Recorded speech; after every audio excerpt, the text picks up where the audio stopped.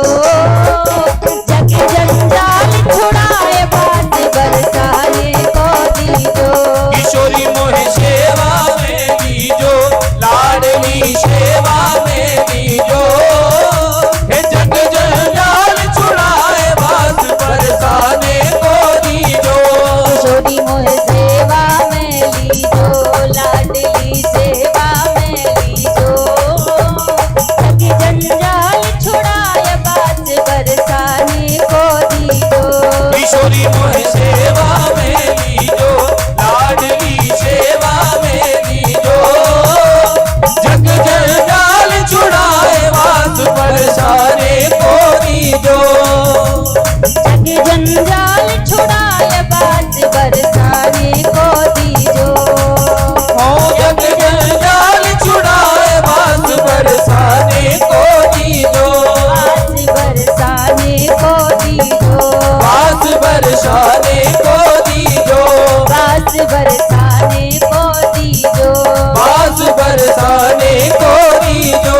बात बरसाने को दीजो।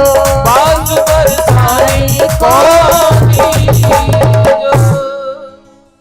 बोलिए राधा रानी सरकार की जय हो, बांके बिहारी लाल की जय हो। आइए सर्वप्रथम मेरे परम आराध्य अकारण करुणा वरुणालय अनंत कोटि कल्पतरु पीतांबरधारी श्री राधारमण लाल जी के पावन चरणों में प्रणाम करते हुए अनंत बलवंत संत श्री हनुमंत लाल जी महाराज के पावन चरणों में प्रणाम करते हुए सभी संत समाज, विप्र समाज, विद्युत समाज, कथा में उपस्थित सभी भक्तजनों के हृदय में विराजित मेरे लोक लोचन सावरे सरकार के श्री चरणों में व्यासपीठ की ओर से बंदन प्रणाम करते हुए आज तृतीय दिवस की पावन कथा में सभी बड़े भाव से प्रवेश करेंगे। एक बार सभी प्रेम से कहिए राधे राधे राधे राधे राधे राधे राधे। विगत 2 दिनों से हम सभी भगवान की पावन लीलाओं को सुनते आ रहे हैं, श्रवण करते आ रहे हैं। आज कथा का तृतीय दिवस है।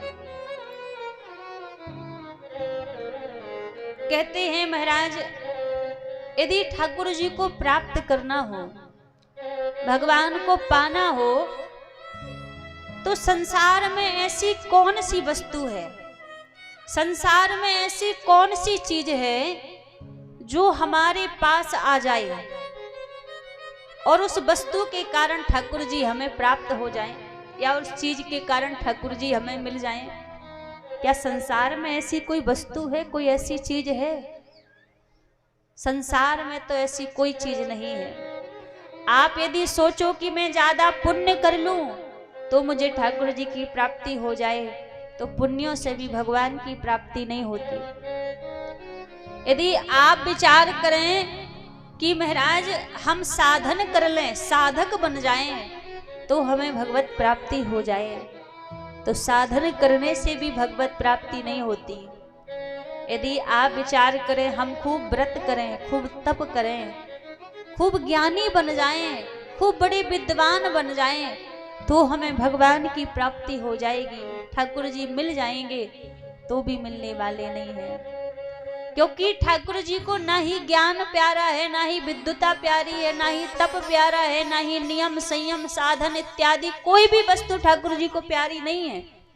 जिसके आने से ठाकुर जी मिले तो फिर ठाकुर जी को क्या प्यारा है? जिसके मिल जाने से ठाकुर जी की प्राप्ति होती हो, प्रभु की प्राप्ति होती हो, ऐसी कोई तो वस्तु होगी जिसके होने से ठाकुर जी कृपा करते हो। मानस में बाबा तुलसीदास जी कहते एक वस्तु ऐसी है, क्या? मिला ही न रघुपति बिन अनुरागा, बिन अनुरागा किए जोग तपे ज्ञान विरागा। मिलहि न रघुपति बिन अनुरागा, बिन अनुरागा किए जोग तप ज्ञान विरागा। मिलहि न रघुपति बिन अनुरागा, बिन अनुरागा किए जोग तप ज्ञान विरागा। मिलहि न रघुपति बिन अनुरागा, बिन अनुरागा किए जोग तप ज्ञान विरागा। निर्मल मन जन सो मोहि पावा, सो मोहि पावा मोहे कपट छल छेद न भावा। निर्मल मन जन सो मोहि पावा, सो मोहि पावा मोहि कपट छल छेद न भावा। कहा महाराज यदि ठाकुर जी को पाना है तो कैसे ठाकुर जी मिलेंगे? कहा मिलहि ना रघुपति बिन अनुरागा किए जोग तप ज्ञान बैरागा। आप तप कर लो, बैरागी बन जाओ, जोग धारण कर लो, क्या इससे ठाकुर जी मिल जाएंगे? कहा महाराज नहीं मिलेंगे। तो ठाकुर जी मिलेंगे कैसे? जब तक हमारे हृदय में भगवान के प्रति अनुराग ना हो तब तक भगवान की प्राप्ति होने वाली नहीं है। अच्छा, अनुराग कहते किसे हैं? अनुराग किसे कहा जाता है? एक होता है राग और एक होता है अनुराग। हम जो संसार वालों से प्रेम करते हैं ना, माता पिता, भाई बहन, पति पत्नी, पुत्र बंधु इत्यादि लोगों से जो हम संसार में प्रेम करते हैं, ये कहलाता है राग। और ये जो राग है, राग का जो दूसरा बंधन है, जो राग का दूसरा कोना है, वो जाकर नरक के द्वार से बंधा हुआ है। यदि राग के चक्कर में पड़ोगे तो महाराज पक्की बात है नरक तो जाना ही पड़ेगा। और एक होता है अनुराग। अब अनुराग कोई अलग चीज नहीं है। जो प्रेम हम संसार वालों से करते हैं उसमें काम, क्रोध, लोभ, मद, मत्सर इत्यादि सब उत्पन्न हो जाते हैं, तो वो राग बन जाता है। लेकिन जब वही प्रेम भगवान के श्री चरणों में हो जाए, ठाकुर जी के श्री चरणों में हो जाए, तो वही अनुराग बन जाता है। क्योंकि अनुराग में काम, क्रोध, लोभ, मोह, मद, मत्सर इत्यादि चीजें नहीं होती, वो पवित्र होता है। तो वही प्रेम अनुराग बन जाता है। और जो अनुराग रूपी रस्सी का जो दूसरा कोना है, वो जाकर ठाकुर जी के चरणों से बंधा हुआ है। तो हृदय में यदि भगवान के प्रति अनुराग आ जाए, प्रेम आ जाए, तो संसार में आपको भगवान को नहीं खोजना पड़ेगा। ठाकुर जी स्वयं खोजते हुए आपको आपके पास चलकर आएंगे। अनुराग में इतनी शक्ति है, बस एक बार निर्मल मन से वो प्रेम इस हृदय में ठाकुर जी के प्रति उत्पन्न हो जाए, एक बार वो अनुराग आ जाए, प्रेम आ जाए, जिससे ठाकुर जी खुद खिंचकर चले आते हैं। तो भगवान को पाना है तो हृदय में अनुराग तो लाना पड़ेगा। अब लोग कहते हैं महाराज ये तो कलिकाल है, कलिकाल में थोड़ी भगवान मिलते हैं, यहाँ थोड़ी ना भजन होता है। कलयुग जैसा कोई दूसरा युग नहीं है। और युगों में भगवान को पाने के लिए व्यक्ति को तपस्या करनी पड़ती थी, हजार हजार वर्ष साधना करनी पड़ती थी, ध्यान लगाना पड़ता था, यज्ञ अनुष्ठान इत्यादि करने पड़ते थे। तब जाकर कहीं भगवान का स्मरण आता था, भगवान की कृपा होती थी। लेकिन एक कलयुग ऐसा है कि ना ही तप करना है, ना ही ध्यान लगाना है, ना ही नियम संयम इत्यादि साधन करने हैं। बस कलयुग का प्रभाव है कि महाराज मुख से भगवान का नाम गाते चलो। हरेर नाम हरेर नाम ही केवलम, कलौ नास्तेव नास्तेव नास्तेव गति अन्यथा। कलयुग में केवल मात्र भगवान का नाम गाने से ही व्यक्ति का भव सागर से पार हो जाता है। केवल नाम का इतना प्रभाव है, तो भगवान के नाम से प्रेम हो जाए तो उससे ही भगवान की कृपा हो जाएगी। और ये होगा कब? जब हम भगवान को जानेंगे, भगवान के स्वभाव को जानेंगे, उनकी लीलाओं को जानेंगे, तभी तो भगवान से अनुराग होगा, तभी तो भगवान से प्रेम होगा। बिना जाने भगवान से अनुराग होने वाला नहीं है।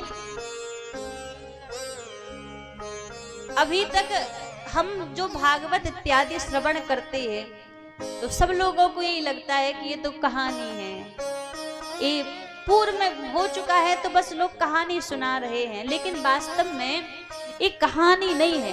भागवत है क्या? सबसे पहले ये जानिए, भागवत कोई सुनने का विषय नहीं है कि आप सोचो बैठे हैं केवल सुनना है, सुनने से कल्याण हो जाएगा ना।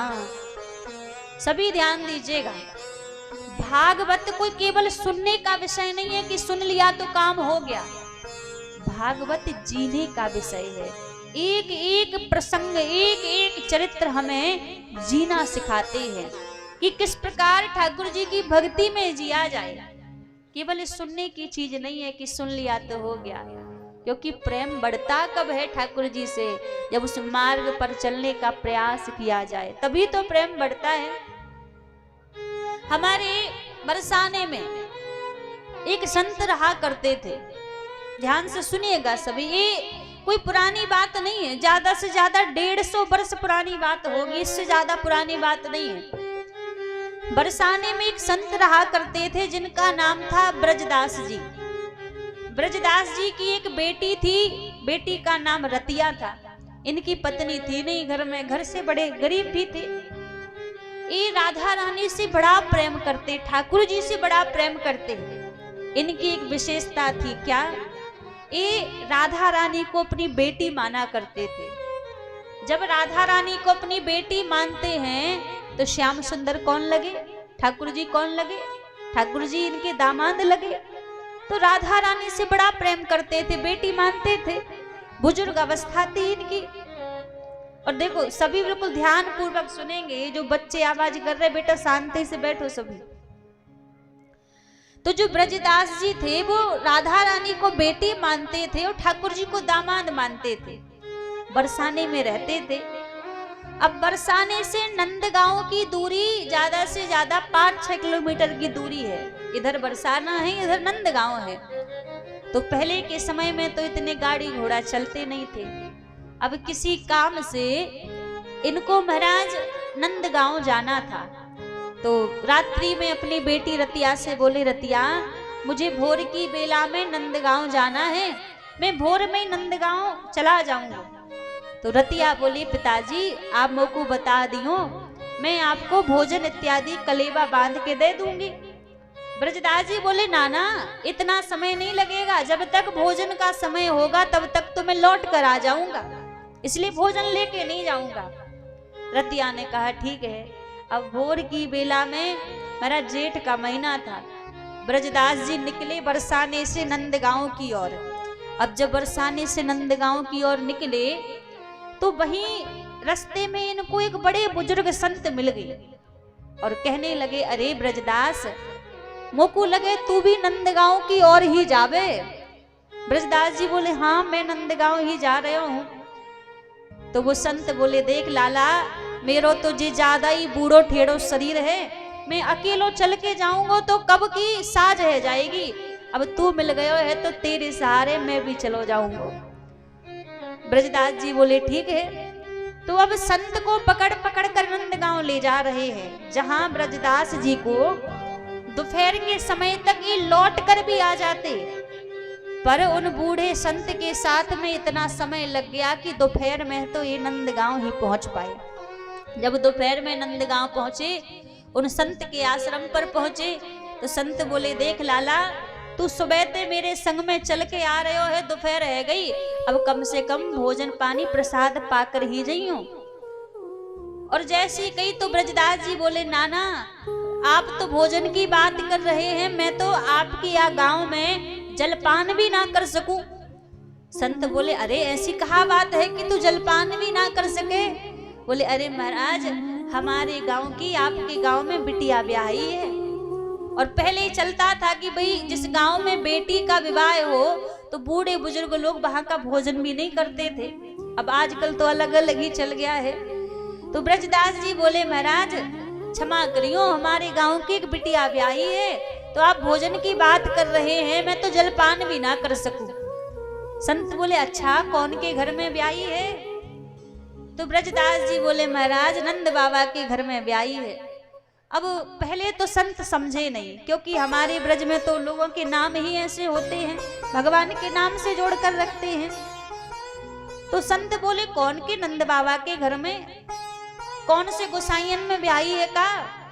तो संत बोले, अरे जो ऊंचे पे अटारी पे जो नंद बाबा रहे उनके लाला कन्हैया को हमारी बिटिया ब्याही है। अब जैसी नाम लियो, तब संत समझ गए कि ये जो बात कर रहे हैं ये किसी इंसान की बात नहीं कर रहे, तो ठाकुर जी की बात कर रहे हैं। संत बोले, बड़ा ही सुंदर आपका भाव है, फिर भी भोजन नहीं करते तो इतनी दोपहरी का समय है, जेठ का महीना है, कम से कम जलपान कर लो। संत ने मना कर दिया। ब्रजदास जी बोले, हम जलपान भी नहीं कर सकते। अब जिस काम से ब्रजदास जी आए थे उन सेठ जी के पास गए, वहां भी अपना काम किया, और वहां भी सेठ जी बोले, महाराज कुछ तो पा लीजिए, जलपान कुछ कर लीजिए, फिर यहाँ से जाइएगा।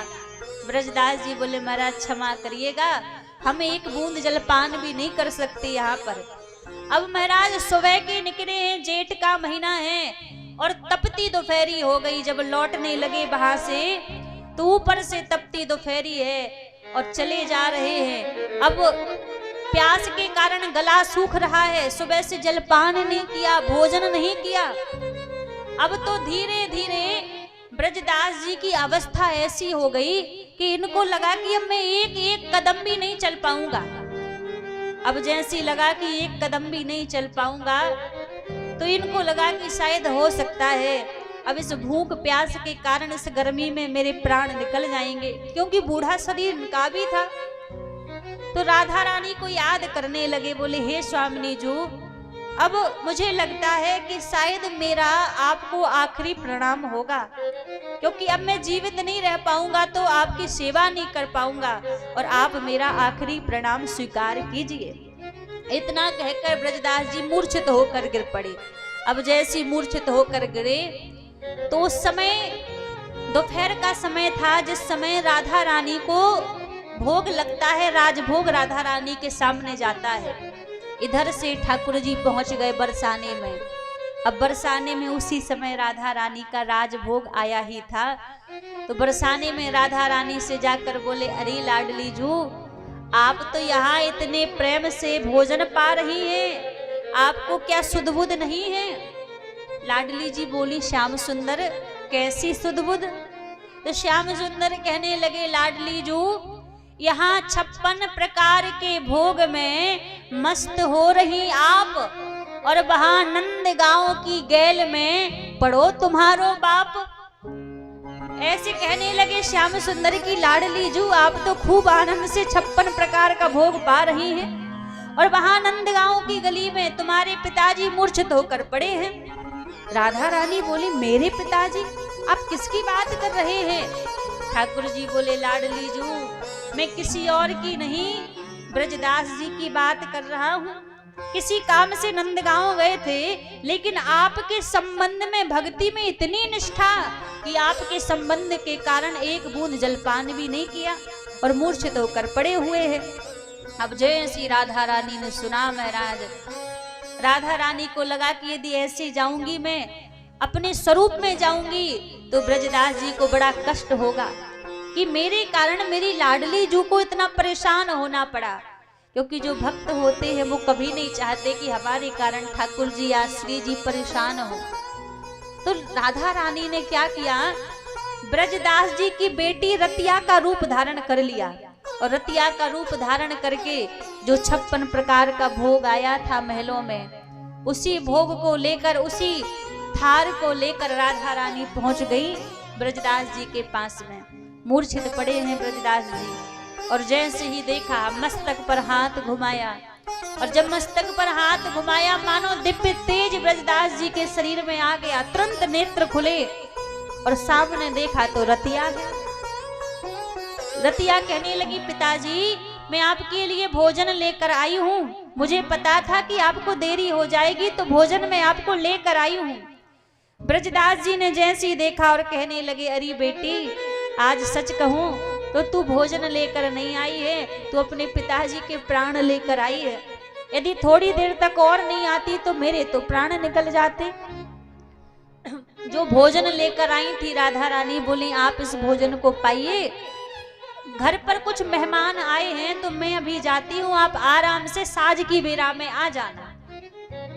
अब जैसी कहा तो ब्रजदास जी बोले ठीक है। वो भोजन लेकर आई थी वो दे दिया और लौट कर चली गई राधा रानी। अब मेहमान कौन आए हैं, मेहमान श्याम सुंदर आए हैं ना नंदगांव से। अब जैसे पहुंचे शाम के समय ब्रजदास जी अपने घर पहुंचे और घर जाकर अपनी बेटी रतिया से बोले, रतिया देख भगवान सबको तेरी जैसी बेटी देवे, आज तेरे कारण तेरे पिता के प्राण लौट कर आए हैं। रतिया कहने लगी, पिताजी कैसी बात कर रहे हैं, मेरे कारण मैंने ऐसा क्या कर दिया। ब्रजदास जी बोले, अरे यदि आज तू मेरे लिए भोजन लेकर नहीं आती तो मेरे प्राण ही निकल जाते, तो तू नहीं तो मेरे प्राण लौटाए हैं। रतिया कहने लगी, पिताजी आप कैसी बात कर रहे हैं, मुझे लगता है कि सुबह से साँझ हो गई कुछ पाया नहीं है तो भूख के कारण कुछ भी बोल रहे हैं। ब्रजदास जी बोले, नहीं तू सच बता, तू ही तो भोजन लेकर आई थी मुझे। रतिया कहने लगी, पिताजी मैं तो घर से कहीं भी नहीं गई। वो बर्तन दिखाने लगे, देख इन्हीं पात्रों में तो तू भोजन लेकर आई थी। रतिया कहने लगी, पिताजी ये कहाँ राजा महाराजाओं के घर के पात्र हैं, हमारे घर में कहाँ से ऐसे पात्र आ जाएंगे, मैं सच कह रही हूँ मैं नहीं गई। ब्रजदास जी बोले, तू एक बार मेरी सौगंध खा जा कि तू नहीं आई थी। अब जैसी सौगंध खाने की बात कही, कह तो दिया पर इधर हाथ पैर कांप रहे हैं ब्रजदास जी के। क्यों? यदि एक बेटी नहीं आई थी तो पक्की बात है मेरी दूसरी बेटी आई होगी फिर, और ये चाहते हैं कि दूसरी बेटी ना हो। अब जैसी कहा मेरी सौगंध खा जा, और जैसी रतिया ने सौगंध खाई कि पिताजी आपकी सौगंध में तो नहीं आई थी। समझ गए ब्रजदास जी की कोई और नहीं, वो तो राधा रानी ही आई थी। फिर भी मन को समझाने के लिए जो पात्र थे उन पात्रों को लेकर महलों में पहुंचे और गोसाइयों को दिखाया, महाराज या ये क्या महलों के पात्र हैं, ये क्या राजभोग के पात्र हैं। और उन बर्तनों को जब देखा तो गोसाई जी कहने लगे, ये तो राधा रानी के मंदिर के पात्र हैं जिनमें भोग लगता है, आपके पास कहाँ से आए। अब गोसाइयों को तो जवाब नहीं दिया कि ये पात्र मेरे पास कहाँ से आए, वहीं छोड़ दिए और वहीं छोड़कर नेत्रों से तरतर अश्रुपात बह रहे हैं। इस बात का दुख है कि आज मेरे कारण मेरी बेटी स्वयं राधा रानी इतनी दोपहर के समय आकर परेशान हुई, मेरे कारण महलों को छोड़कर उनको कहाँ दोपहर में चलकर भोजन लेकर आना पड़ा। इस बात का कष्ट हो रहा है, इस बात का दुख हो रहा है, और बस महलों में बैठे हैं और राधा रानी को देख रहे हैं। देखते देखते आंखों से अश्रुपात बह रहे हैं कि जितनी सेवा नहीं मैं कर पाया लाडली जू की, उतना मैंने उनको कष्ट दे दिया। क्योंकि जो भक्ति होती है ना महाराज, जो भगवान से प्रेम होता है उसमें अपना सुख नहीं देखा जाता। अब यदि भक्ति में आप अपने सुख की अभिलाषा कर रहे हैं कि मुझे सुख मिले, मुझे प्रसन्नता मिले, तो मानिए कि वो भक्ति नहीं है। राजी है हम उसी में जिसमें तेरी रजा है। भक्ति तो वो है कि जिसमें हमारे ठाकुर जी राजी हों, जिसमें ठाकुर जी को प्रसन्नता मिले, उसी में भक्त को प्रसन्नता मिलती है। क्योंकि भक्ति में अपना सुख नहीं देखा जाता, प्रेम वही है। क्योंकि जानते हैं प्रेम का दूसरा नाम त्याग है। जहाँ त्याग की भावना आ जाए, अपने सुख का त्याग जहाँ हो जाए, वास्तव में वही भक्ति है। तो आज ब्रजदास जी रुदन कर रहे हैं कि लाडली जू आज मेरे कारण वहां तक परेशान होकर तपती दोपहरी में चलकर आई हूं। श्री राधे। एक बार सभी प्रेम की श्री राधे राधे, जय राधे राधे।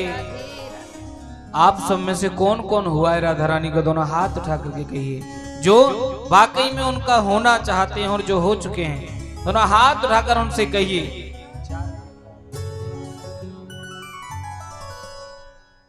सभी अपने मन और भाव से उनसे हाथ उठा करके कहेंगे, हे लाडली हम आपके हो चुके हैं, जो किशोरी जी के हुए हैं।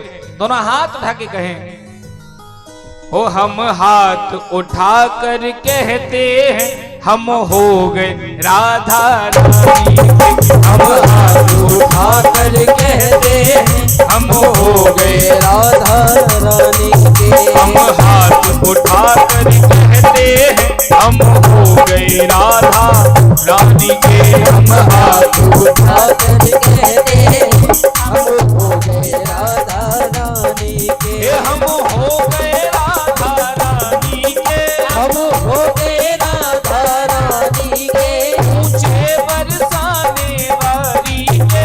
ऊंचे बरसाने वाली के। हम हाथ उठा कर कहते हैं हम हो गए राधा रानी के। हम हाथ उठा कर कहते हैं हम हो गए राधा रानी के। हम हो गए राधा रानी के। हम हो गए राधा रानी के। हम हो गए राधा रानी के। हम हो गए राधा रानी के। राधे विशुभानु दुलारी के। राधे विशुभानु दुलारी के। हम हाथ उठा कर कहते हैं हम हो गए राधा रानी के।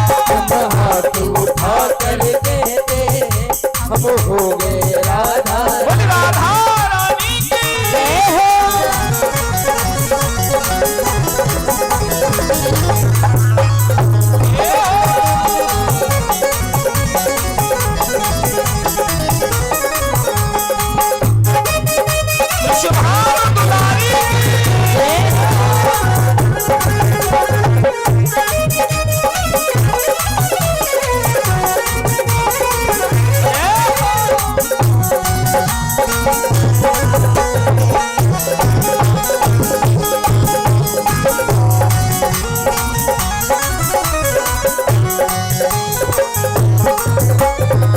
और ये 500 रुपए हमारे प्रतीक शर्मा उर्फ मुखिया जी की तरफ से ठाकुर जी के चरणों में भेंट हुई। एक बार जोरदार ताली बजाएं हमारे मुखिया जी के लिए, जोरदार ताली बजाएं, जोरदार। और दोनों हाथ रख के कहिए, जो ठाकुर जी के हो चुके हैं, राधा रानी के हो चुके हैं, हम हो गए राधा रानी के। हम हो गए राधा रानी के। हम हो गए श्यामा प्यारी के। हम हो गए श्यामा प्यारी के।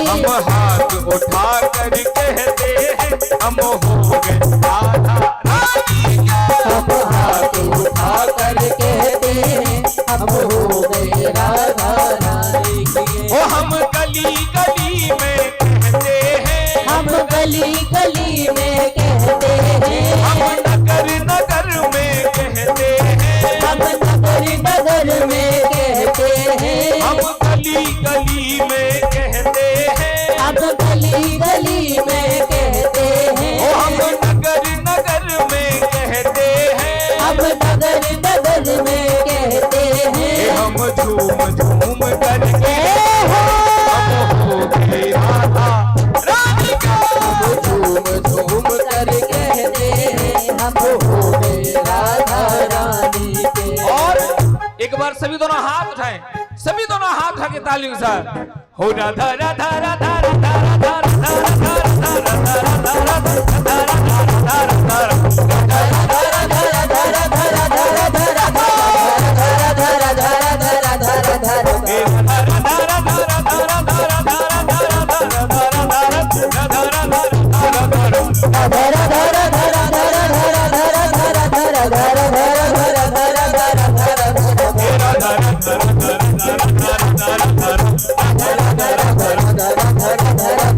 हम हाथ उठा कर कहते हैं हम हो गए राधा रानी। हम हाथ उठा कर कहते हैं हम हो गए राधा रानी। बरसाने वाली जय हो।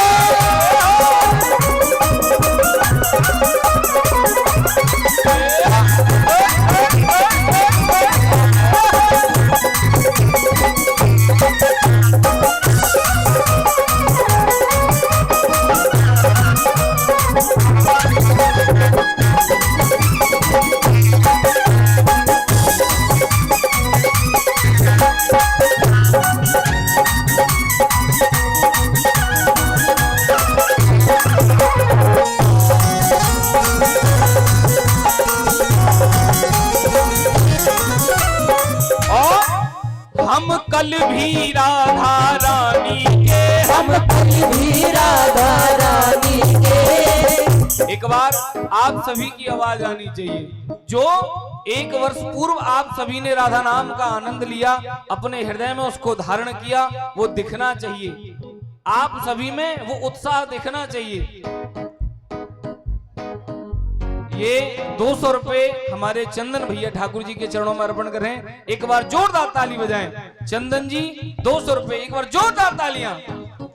जिस प्रकार 1 वर्ष पूर्व आपने सभी ने यज्ञ में वो बड़े धूमधाम से मनाया, ये राधा नाम का उत्सव दोबारा दिखना चाहिए। दोनों हाथ उठा करके आप सभी कहेंगे, हम कल भी राधा रानी के, हम कल भी राधा रानी के, हम कल भी राधा रानी के, हम आज भी राधा रानी के, ओ हम आज भी राधा रानी के,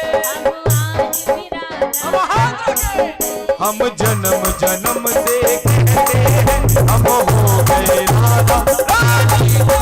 जन्म जन्म से कहते हैं हम हो गए राधा रानी के। हम जन्म जन्म से कहते हैं हम हो गए राधा रानी को। जन्म से कहते हैं हम हो गए राधा रानी के। ओ हम हो गए राधा रानी के, हम हो गए राधा रानी के, हम हो गए श्यामा रानी के, हम हो गए श्यामा रानी के। हम हाथ उठा कर कहते हैं हम हो गए राधा रानी को। हाथ उठा कर कहते हैं हम हो गए राधा रानी के। हम हाथ उठा कर कहते हैं हम हो गए राधा रानी को। हाथ उठा कर कहते हैं हम हो गए राधा रानी। बरसाने वाली जय हो।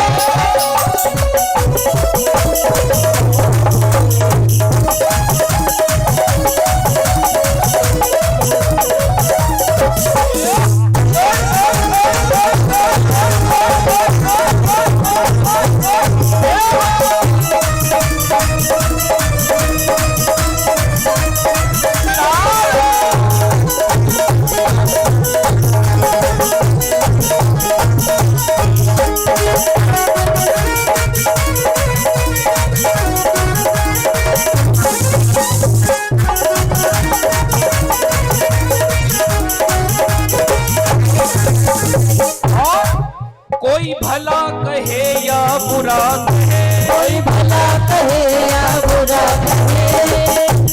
देखिए आप चाहे कुछ भी कर लीजिए, कहते हैं ये 4 लोग कहेंगे तो वो कहेंगे ही कहेंगे, वो नहीं रुकने वाले।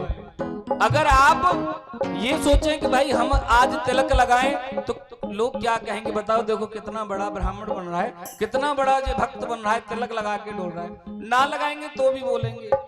तो उनका काम है बोलना और आपका काम है करना। जैसे मीराबाई ने वो महल छोड़ दिया, अटारियां छोड़ दी, लेकिन अपने गिरधर गोपाल को नहीं छोड़ा। कहा मेरो तो गिरधर गोपाल दूसरों न कोई। अगर हमें हृदय से उस परम पिता परमात्मा को मान लिया, अगर उस गिरधर गोपाल को एक बार अपना मान लिया, तो ये मान लीजिए जीवन में कोई भी कमी नहीं, कोई दुख कभी नहीं सता सकता। ये केवल हृदय को उनके चरणों में समर्पित करना पड़ेगा। जब तक आप अपने आप को समर्पित नहीं करेंगे तब तक कुछ नहीं होने वाला, क्योंकि केवल और केवल ठाकुर जी भाव के भूखे हैं। भाव बिना रीझत नहीं नटवर नंद किशोर। तो अपना भाव उनके चरणों में लगाइए और कहिए मेरे साथ, सभी कहेंगे, दोनों हाथ उठा के बोलिए। हो कोई भला कहे या बुरा कहे, कोई भला कहे, कोई भला कहे या बुरा कहे, कोई भला ए जी कहता है सो कहता रहे, हाँ जी भला कहे या बुरा कहे, हाँ जी कहता है सो कहता रहे। दोनों हाथ रखे। कोई भला कहे या बुरा कहे, कोई भला कहे या बुरा कहे, कहता है सो कहता रहे, कहता है वो कहता रहे। कोई भला कहे या बुरा कहे, कोई भला कहे या बुरा कहे, अभी कहता है सो कहता रहे, अभी कहता है जो कहता रहे। लेकिन हमको क्या करना है? हो हम झूम झूम गुण गाएंगे, हम राधा नाम गुनगुनाएंगे, हम हो गए राधा रानी के, हम हो गए राधा रानी के। हम हाथ उठा कर कहते हैं हम हो गए राधा रानी के, हम हाथ उठा कर कहते हैं हम हो गए राधा रानी के, हम हो गए राधा रानी के, हम हो गए राधा रानी के। ऊंचे बरसाने वाली के, ऊंचे बरसाने वाली के, हम हाथ उठा कर कहते हैं हम हो गए राधा रानी के, हम हाथ उठा कर कहते हैं हम हो गए राधा रानी के। एक बार पुनः दोनों हाथ उठा कर कही जो राधा रानी के हुए, और मेरे साथ में बोलिएगा, दोनों हाथ लगे। हो राधा राधा राधा राधा राधा राधा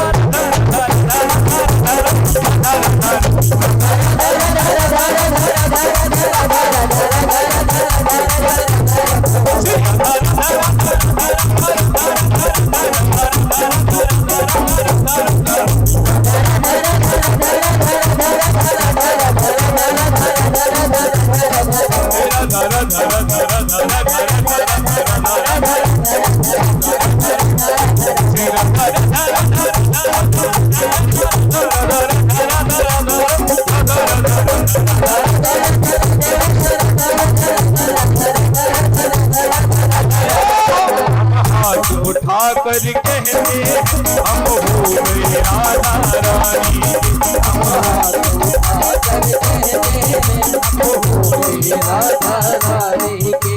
एक बार सभी दोनों हाथ उठा के राधा नाम लेंगे, सभी दोनों हाथ रखे। जय राधे राधे राधे राधे राधे राधे जय राधे राधे जय राधे राधे जय राधे राधे राधे राधे राधे राधे राधे राधे राधे राधे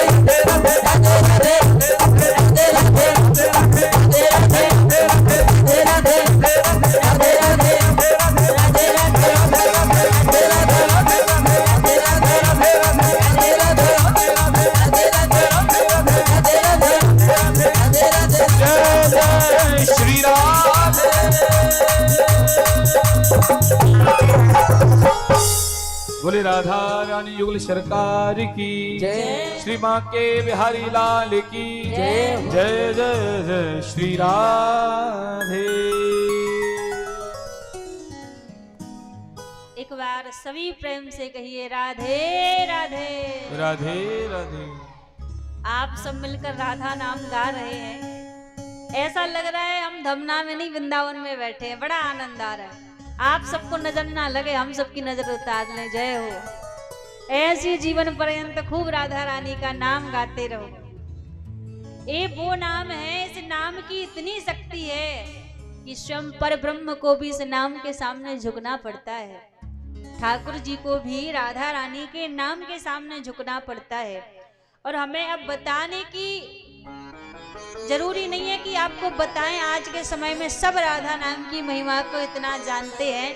हमारे परम पूज्य श्री प्रेमानंद जी महाराज के द्वारा, पूज्य महाराज जी के द्वारा तो पूरे भारतवर्ष, क्या देश विदेश के कोने कोने में राधा नाम की महिमा गूंज रही है, फैली हुई है। ऐसी दिव्य राधा नाम की महिमा है। सब लोग कहते हैं जो कन्हैया को बुलाते हैं ना, खूब कन्हैया कन्हैया कहते रहो, कृष्ण कृष्ण कहते रहो, पर ठाकुर जी नहीं सुनते। और जब वाणी पर, जब मुख पर राधा रानी का नाम आ जाए तो श्याम सुंदर दौड़े चले आते हैं। राधा नाम में इतनी शक्ति है।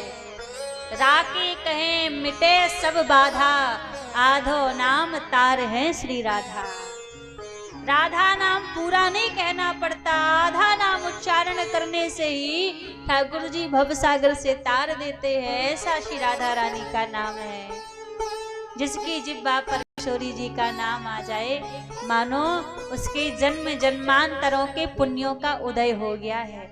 अब उसको संसार में भटकने की आवश्यकता नहीं है। ऐसा हमारी श्यामा जी का नाम है। हमारे पूज्य प्रेमानंद जी महाराज कहते हैं, आप पर कोई साधन ना बने, चिंता मत करो। आप कोई तप नहीं कर पा रहे हैं, घबराओ मत। आप पर कोई नियम संयम नहीं बन पा रहा है, बिल्कुल मत घबराओ। आप पर कुछ भी नहीं हो पा रहा है, ना होने दो। बस आप प्रयास करो कि जिह्वा से श्री राधा रानी का नाम निकलता रहे। राधा राधा राधा नाम का उच्चारण होता रहे। ऐसी राधा नाम की दिव्य महिमा है। महिमा को कहा जाए तो हमारे पूज्य महाराज जी अब तो 20 वर्ष भी पार कर चुके हैं। महाराज जी को 20 वर्ष पार कर चुके हैं। दोनों किडनी नहीं है उनकी, लेकिन फिर भी राधा नाम के सहारे जीवित है। 20 वर्ष से ज्यादा हो चुका है। कहते हैं एक किडनी ना हो तो एक किडनी पर भी व्यक्ति का जीवित रहना मुश्किल पड़ जाता है। एक किडनी खराब हो जाए तो एक के बल पर भी जीवित रहना मुश्किल पड़ जाता है। लेकिन आज बड़े बड़े विज्ञान भी फैल है कि कैसे दोनों किडनी नहीं है और फिर भी जीवित है। और केवल जीवित नहीं, ऐसा नहीं कि कोई जीवित है तो बेड पर पड़ा हुआ है सो जीवित है ना। राधा नाम के सहारे खूब लाखों लोगों में दहाड़ रहे हैं। राधा नाम के बल से, वो राधा नाम की शक्ति है। अब एक बात देखो और हमें स्मरण आई, बड़ी समझने की, बड़ी गहराई की बात है ये। देखते तो सब है, सबने देखा होगा, लेकिन उसको गहराई से नहीं सोचते। आज एक बात विचार कीजिए, हमें क्या लगता है घर में सुख है, हमें लगता है परिवार में सुख है, हमें लगता है खूब संपत्ति इकट्ठी कर लेने में सुख है, हमें लगता है खूब संसार में नाम बड़ा कर लेने में सुख है, पहचान बड़ी कर लेने में सुख है। हम सबको यही लगता है। लेकिन वास्तव में गहराई से देखा जाए तो अभी शायद 1 से 1.5 महीने पहले की बात है। वैसे पहले भी कई बार विराट कोहली और अनुष्का शर्मा पहले भी कई बार आ चुके हैं महाराज जी के पास में। लेकिन अब के जो 1 से 1.5 महीने पहले आए थे, और 1.5 महीने पहले का जो वो दृश्य देखने योग्य था। अब विचार करो, उनके पास क्या संपत्ति कम है? क्या संसार में उनका नाम नहीं है? बच्चा बच्चा उनके नाम को जानता है। क्या परिवार उनका नहीं? खूब सुख समृद्धि सब कुछ उनके पास में है। लेकिन जब वो महाराज जी के निकट बैठे थे, वो ये भीगी हुई नेत्रों से बैठे हुए थे। और दृश्य क्या देखने योग्य था कि गले में कंठी माला थी और हाथ में गोमुखी थी। और अभी उन्होंने पूज्य महाराज जी को अपना गुरु भी बना लिया है।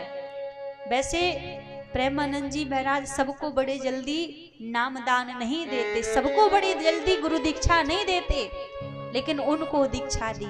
इससे गहराई की बात ये जानने योग्य है कि यदि सुख समृद्धि धन रुपया पैसा नाम जायदाद में होती तो शायद उस दिन वो विराट कोहली अनुष्का शर्मा प्रेमानंद जी महाराज के सामने नहीं बैठे होते। वो भी संसार की इस भाग दौड़ में ही लगे होते यदि धन दौलत में सुख होता तो। समझने की बात है महाराज, कितना भी कर लो कितना भी जोड़ लो सुख नहीं मिलेगा, शांति नहीं मिलेगी।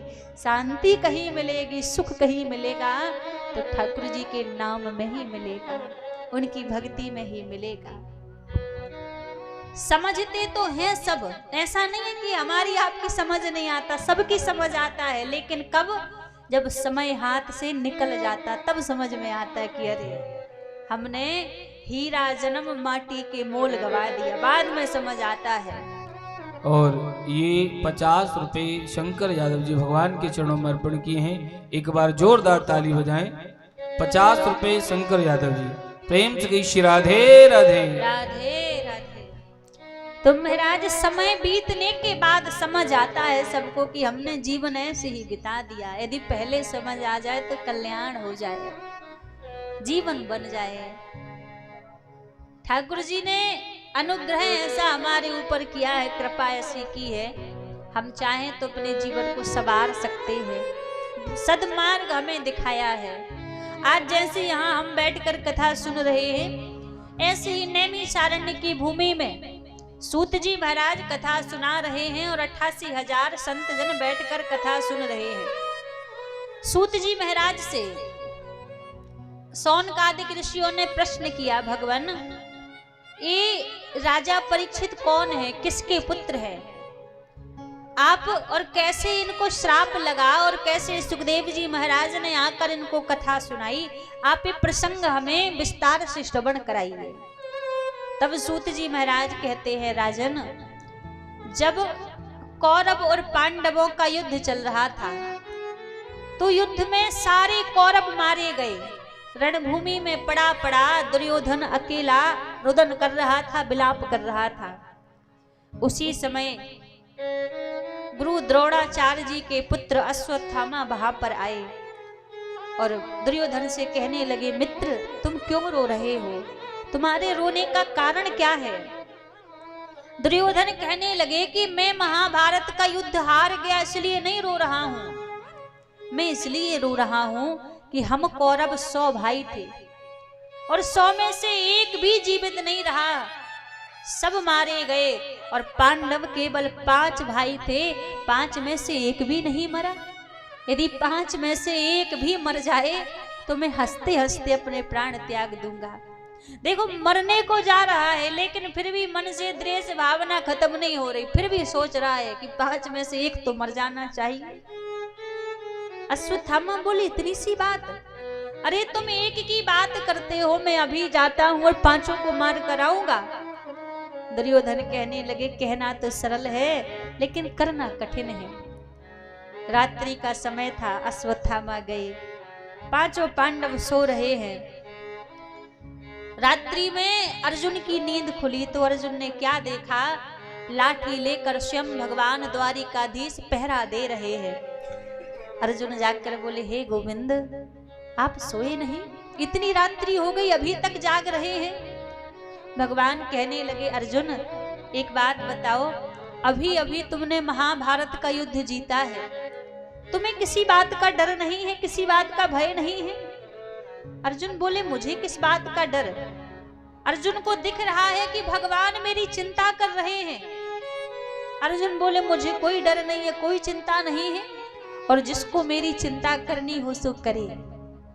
भगवान बोले, अर्जुन आज ये जगह मुझे कुछ ठीक नहीं लगती, क्यों ना इस जगह को छोड़कर किसी दूसरी जगह पर जाकर विश्राम कर लो। अर्जुन बोले, जैसी आपकी इच्छा। 5 पांडव वहां से उठे और जाकर दूसरी जगह पर सो गए।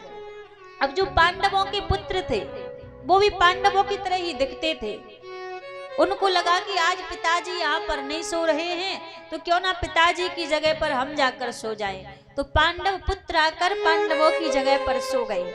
अब जैसे सोए, चारों तरफ अंधेरा था। अश्वत्थामा आया, इसको लगा कि पांडव सो रहे हैं, तो सोते हुए पांचों बच्चों के शीश काट कर ले गया और दुर्योधन के सामने जाकर बोला, देख तुमने कहा था कि एक को मार कर आना, मैं एक नहीं पांचों को मार कर आया हूं। दुर्योधन बोला, विश्वास नहीं होता कि तूने पांचों को मार दिया। अश्वत्थामा ने कहा, मुझे पता था तुम विश्वास नहीं करोगे, इसलिए मैं पांचों के शीश लेकर आया हूं। दुर्योधन बोला, अच्छा तो ला भीम का शीश मेरे हाथ में ला। और जैसे भीम के बच्चे का शीश दुर्योधन ने स्पर्श किया, तुरंत हाथ से छोड़ दिया। कहा, यह भीम नहीं हो सकता, भीम के अंग तो वज्र की तरह कठोर है, इतना कोमल भीम नहीं हो सकता। और जैसे प्रकाश में देखा तो वो पांडव नहीं थे, वो तो पांडव पुत्र थे। अब दुर्योधन कह रहा है, तुमने ठीक नहीं किया, मेरे वंश में कोई पानी देने वाला भी नहीं छोड़ा, पांडव पुत्रों को तुमने मार दिया, ये तुमने अच्छा नहीं किया। अच्छा, ये बात बोल कौन रहा है कि तुमने अच्छा नहीं किया? जिसने पूरे जीवन भर कोई अच्छा काम नहीं किया, वो व्यक्ति आज कह रहा है कि तुमने अच्छा नहीं किया। जो दुर्योधन हमेशा अनीति पर चलता रहा, आज कह रहा है कि तुमने अच्छा नहीं किया। हुआ क्या कि आई तो तुझे याद धर्म की, अंत समय पर आई, अगर याद पहले आ जाती, होती नहीं लड़ाई।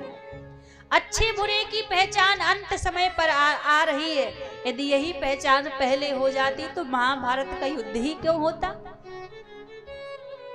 अब यहाँ तो दुर्योधन कह रहा है कि तुमने ठीक नहीं किया, पर धीरे धीरे यहाँ पर भोर की बेला हुई। जब भोर की बेला हुई तो द्रौपदी विचार करने लगी, बड़ी देर हो गई, अभी तक मेरे पुत्र नहीं जागे, क्या बात है, जाकर देखूं तो सही।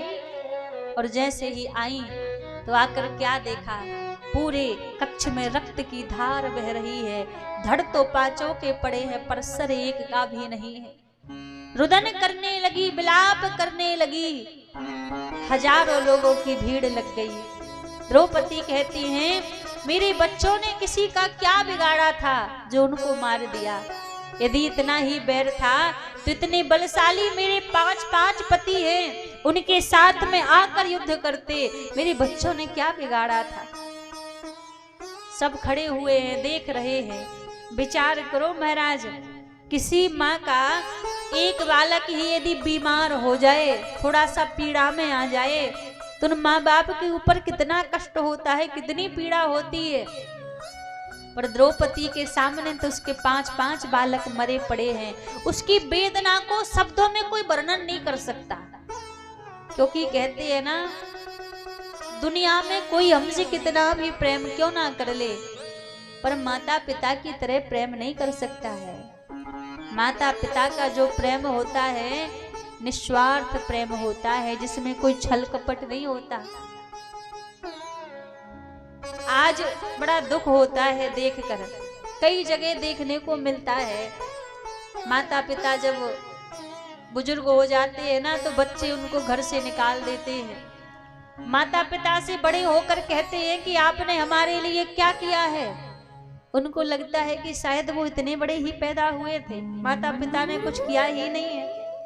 एक माँ का कर्ज व्यक्ति जीवन भर अपने तन की रक्त की एक एक बूंद भी लगा देना तो भी एक माँ का कर्ज नहीं चुका सकता, ऐसा माँ का कर्ज होता है। आज होता है ना, जब माँ एक बच्चे को जन्म देती है ना, तो बच्चे को जन्म देने पर वो माँ अपनी सुंदरता का त्याग कर देती है, लेकिन वही बालक क्या करता है, बड़े होकर एक सुंदर पत्नी के आ जाने से उसी माँ बाप का त्याग कर देता है। अच्छा, एक बात बताओ, आजकल लोग कहते हैं ना कि अरे समय बदल गया है, समय बहुत आगे पहुंच गया है, लोग इतने पढ़ लिख गए हैं, सब कहते हैं कि आजकल भाई बहुत समय आगे निकल चुका है, आज लोग इतने बढ़ चुके हैं, इतनी बड़ी बड़ी डिग्रियां ले चुके हैं। लेकिन एक बात बताइए, पहले के समय में लोग कम पढ़े लिखे रहते थे, ज्यादा पढ़े नहीं होते थे, कम पढ़े होते थे, लेकिन कम पढ़े तो वो पहले के बिना पढ़े लिखे लोग अच्छे थे कि कम से कम ज्ञान ना होने के बाद भी उनके अंदर इतनी सभ्यता तो थी कि बूढ़े माता पिता को अपने घर में रहा करते थे, घर में रखते थे अपने। आजकल के तो इतने बच्चे आगे निकल गए हैं, बात बात पर माता पिता को जवाब देते हैं, उनकी बात नहीं सुनते। उनको लगता है कि हमें माता पिता ने हमारे जीवन में कुछ नहीं किया है। आजकल लोग 4 धाम की यात्रा पर जाते हैं, 4 धाम की यात्रा पर जाएंगे, बाबा धाम जाएंगे, वृंदावन जाएंगे, जगह जगह दर्शन करने के लिए जाते हैं। अच्छा एक बात बताइए, हमारे सनातन धर्म में 4 धाम ही विशेष बताए हैं। 4 धाम ही विशेष क्यों बताए हैं? 5 धाम भी तो हो सकते थे, या फिर 3 धाम भी हो सकते थे, 4 धाम ही क्यों है? 4 धाम वास्तव में है क्या? ये जो 4 धाम है ना, ये कोई और नहीं, 2 माँ के चरण और 2 पिता के चरण, यही जीवन में वास्तविक 4 धाम है। जिसने अपने माता पिता की सेवा कर ली, उसने 4 धाम की यात्रा कर ली। और खूब 4 धाम की यात्रा कर लो, पर माता पिता का सम्मान नहीं करते, उनकी सेवा नहीं करते, उनका आदर नहीं करते, तो आप लाख प्रयास कर लो, 4 धाम की यात्रा का कोई फल मिलने वाला नहीं है। लोग क्या करते हैं ना, अभी नवरात्रि आ रही है, नवरात्रि में जगह जगह आप देखेंगे मंदिरों में जाकर भंडारा करवाएंगे लोग, दुर्गा मैया को साड़ी चढ़ाएंगे, चुनरी चढ़ाएंगे, लेकिन घर में बैठी बूढ़ी माँ फटी साड़ी पहनकर बैठी है, समय पर उसको 2 रोटी नहीं मिल रही है, तो आप अपने हृदय से पूछिए, क्या आपको उस भंडारे कराने का कोई फल मिलेगा, कोई पुण्य मिलेगा? वो दुर्गा मैया आपकी साड़ी चुनरी स्वीकार करेगी? कभी नहीं करेगी।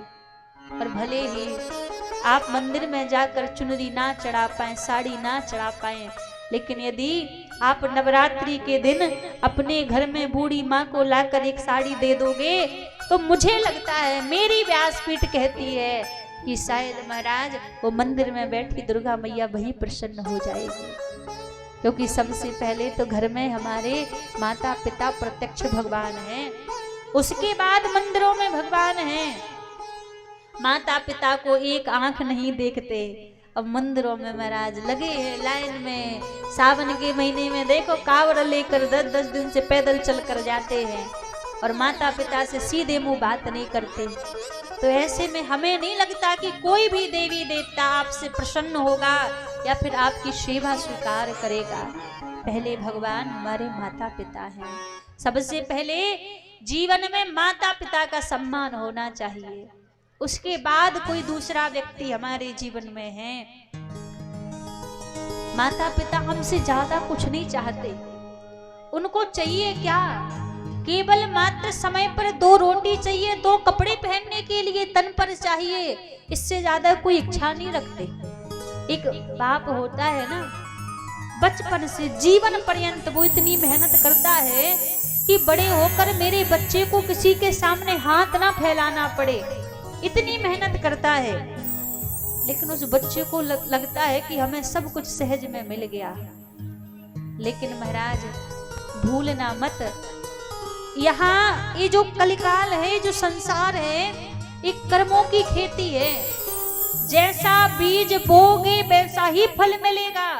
आप सोचो कि बोया पेड़ बबूल का पेड़ बो रहे हैं, और आप सोचो कि पुष्पों की हमें रास्ते पर चलने के लिए मिल जाए, तो कभी मिलने वाला नहीं है। जैसा कर्म करोगे वैसा फल मिलेगा, आज नहीं तो कल मिलेगा। जैसा कर्म करोगे वैसा ही फल मिलेगा, जो करोगे वो लौट कर आएगा महाराज। इसलिए जितना हो अपने माँ बाप की सेवा करो, माता पिता की सेवा करो, अनादर मत करो उनका। घर में जितने दिन हैं उतने दिन खूब सम्मान से उनको रखो, क्योंकि एक बात जानते हैं, ये जो जीवन है ना, वास्तविक जीवन की सच्चाई है, हर एक वस्तु दोबारा मिल सकती है। ये दुनिया इतना बड़ा बाजार है कि यहाँ पर हवा भी बिकती है गुब्बारे में भर के। हर एक चीज आपको एक बार नहीं 10 बार भी मिल सकती है। लेकिन याद रखना, एक माँ जो होती है ना, एक बार यदि चली गई, एक बार यदि छूट गई, तो सर पटक पटक कर प्राण भी निकाल दोगे ना तो वो माँ दोबारा नहीं मिलेगी, वो पिता दोबारा नहीं मिलेगा। हर चीज दोबारा मिल जाएगी, माँ बाप दोबारा नहीं मिलते।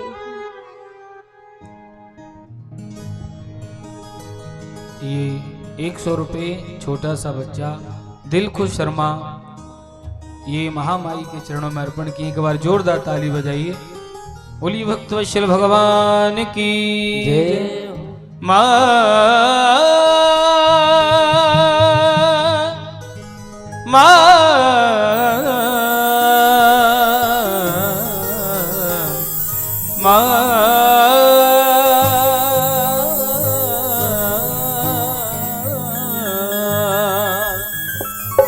बड़ा सुंदर भाव कहा। तेरे जीवन में खुशियां तमाम आएंगी,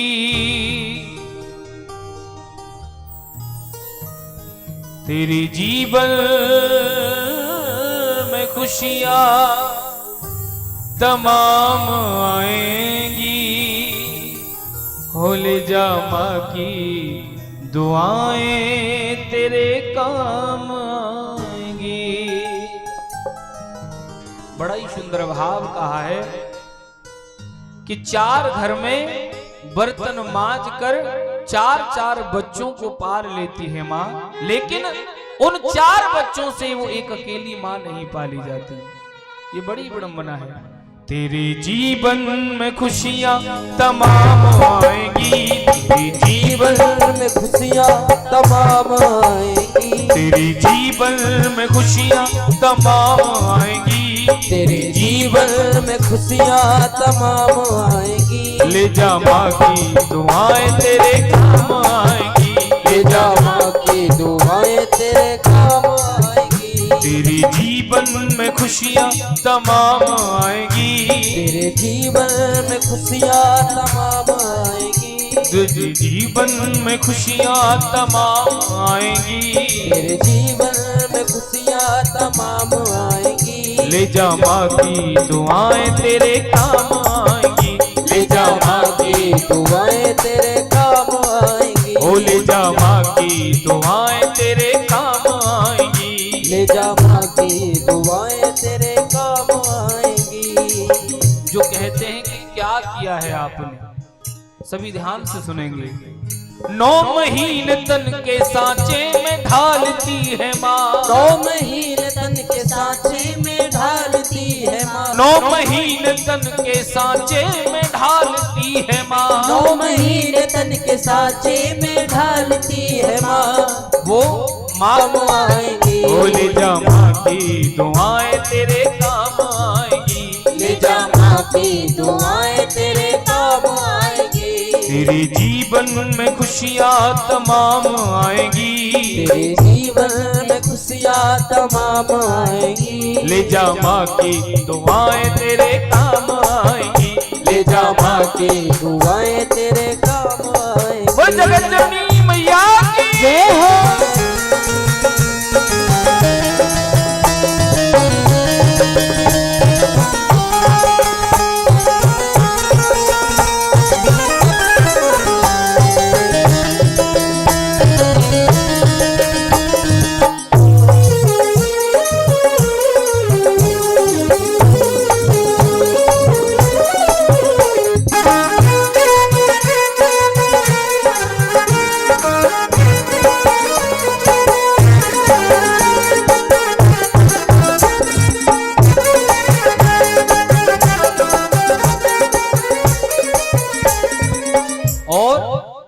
माँ ने पैदा किया। जब हम 9 महीने तक इस पेट में रहते हैं, एक बात आप सोच कर देखिए, क्या आप केवल 1 किलो की ईंट अपने पेट पर बांधकर कितने दिन रह सकते हैं? ये सोचने की बात है। ये हर एक वो माँ सोच सकती है, समझ सकती है, उस पीड़ा को समझ सकती है जिसने गर्भ धारण किया है। इसीलिए कहा है कि माँ मरने के बाद हर एक वो माँ एक नए रूप में पैदा होती है। उस दिन उसका भी दूसरा जन्म होता है। बोझ बरसों तलक वो उठाती है माँ, बोझ बरसों तलक वो उठाती है माँ, बोझ बरसों तलक वो उठाती है माँ, बोझ बरसों तलक वो उठाती है माँ, जाग कर कितनी रातें बिताती है माँ, जाग कर कितनी रातें बिताती है माँ, वो जाग कर कितनी रातें बिताती है माँ, जाग कर कितनी रातें बिताती है माँ। जब बच्चा छोटा होता है तो डॉक्टर भी ये सलाह देते हैं कि हर 2 घंटे में इसको दूध पिलाना। जब हर 2 घंटे में दूध पिलाना है तो सोचिए नींद होगी कब, कब सुलाया जाए, कब सोया जाए। आपने देखा भी होगा कि जब माँ उन 9 महीने के बाद भी जब बच्चे का पालन पोषण करती है, ऐसा लगता है कि ये आदि पागल हो गई है, क्योंकि उस समय की पूरी स्थिति बदल जाती है। वो माँ के हर एक समय, हर एक पल जैसे जैसे वो बिताती है। लेकिन इस सब का जो कर्ज है, बच्चा एक बात बोल करके खत्म कर देता है कि आपने किया क्या है हमारे लिए। ये हर उस माँ से पूछिए जिस वक्त से लेकर के आपको इतना बड़ा किया, क्या क्या नहीं किया। बोझ बरसों तलक वो उठाती है माँ, बोझ बरसों तलक वो उठाती है माँ, बोझ बरसों तलक वो उठाती है माँ, बोझ बरसों तलक वो उठाती है माँ, जाग कर कितनी रातें बिताती है माँ, जाग कर कितनी रातें बिताती है माँ, तेरे जीवन में बेहतर मुकाम लाएगी, तेरे जीवन में बेहतर मुकाम लाएगी, तेरे जीवन में बेहतर मुकाम लाएगी, तेरे जीवन में बेहतर मुकाम लाएगी। तू ले जा माँ की दुआएं तेरे काम आएंगी, ले जा माँ की दुआएं तेरे काम आएंगी, ओ ले जा माँ की दुआएं तेरे काम आएंगी। ले जा माँ की दुआएं तेरे काम आएंगी। एक बार आप भी अपनी माँ के लिए दोनों हाथ उठाकर पुकार करते हुए कहें, ये हृदय का भाव होना चाहिए। तेरे जीवन में बेहतर मुकाम लाएगी, तेरे जीवन में बेहतर मुकाम लाएगी, ओ ले जा माँ की दुआएं तेरे काम आएंगी, ले जा माँ की दुआएं तेरे काम आएंगी। हे ओ माँ मेरी माँ, ओ माँ मेरी माँ, ओ मेरी माँ, ओ माँ अम्बे माँ।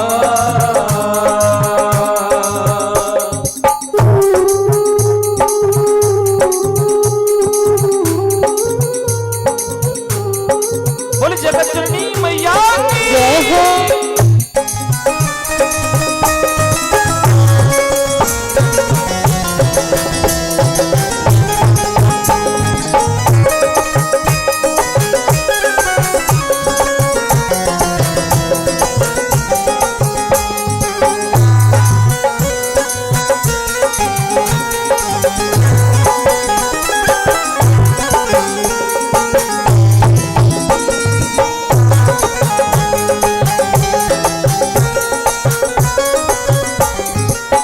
और अंत में कहा, माँ ने पैदा किया तो अपनी पहचान है, माँ ने पैदा किया तो अपनी पहचान है,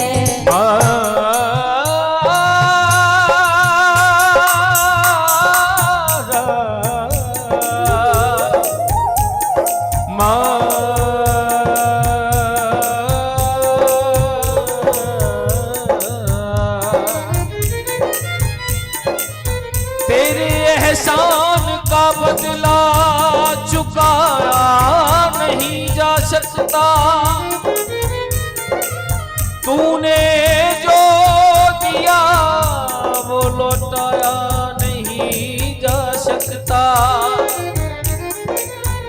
मैं सींच दूं हर एक बूंद से तेरा दामन, तो भी तेरे दूध का ये कर्ज चुकाया नहीं जा सकता। माँ के उस दूध का भी कर्ज चुका नहीं सकती। माँ ने जब हमको ये जीवन दिया तो आप सोचिए इस जीवन का मूल्य क्या है। आज आप जहां हैं उस जीवन के अगर मूल्य को आप चुका सकते हैं तो हम मानेंगे कि हाँ आप माँ के इस कर्ज को चुका सकते हैं। लेकिन इस जीवन के मूल्य को कभी कोई नहीं चुका सकता।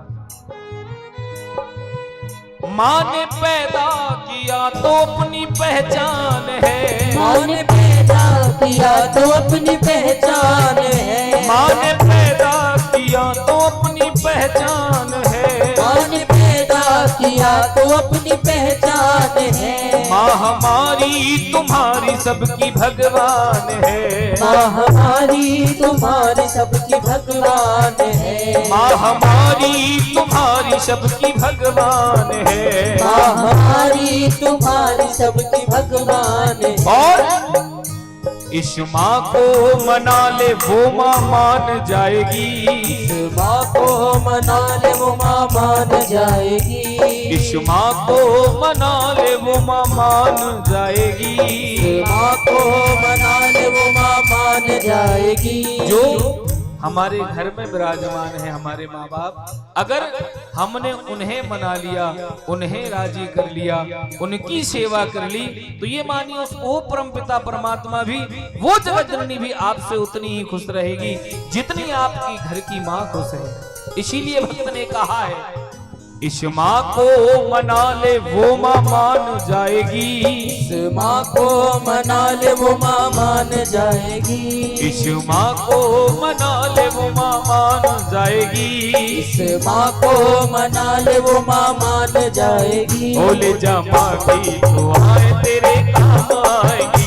ले जा माँ की दुआएं तेरे काम आएगी। ओ ले जा माँ की दुआएं तेरे काम आएगी। ले जा माँ की दुआएं तेरे काम आएगी। तेरे जीवन में खुशियाँ तमाम आएगी। तेरे जीवन में खुशियाँ तमाम आएगी। तेरे जीवन में खुशियाँ तमाम आएगी। तेरे जीवन में खुशियाँ तमाम आएगी।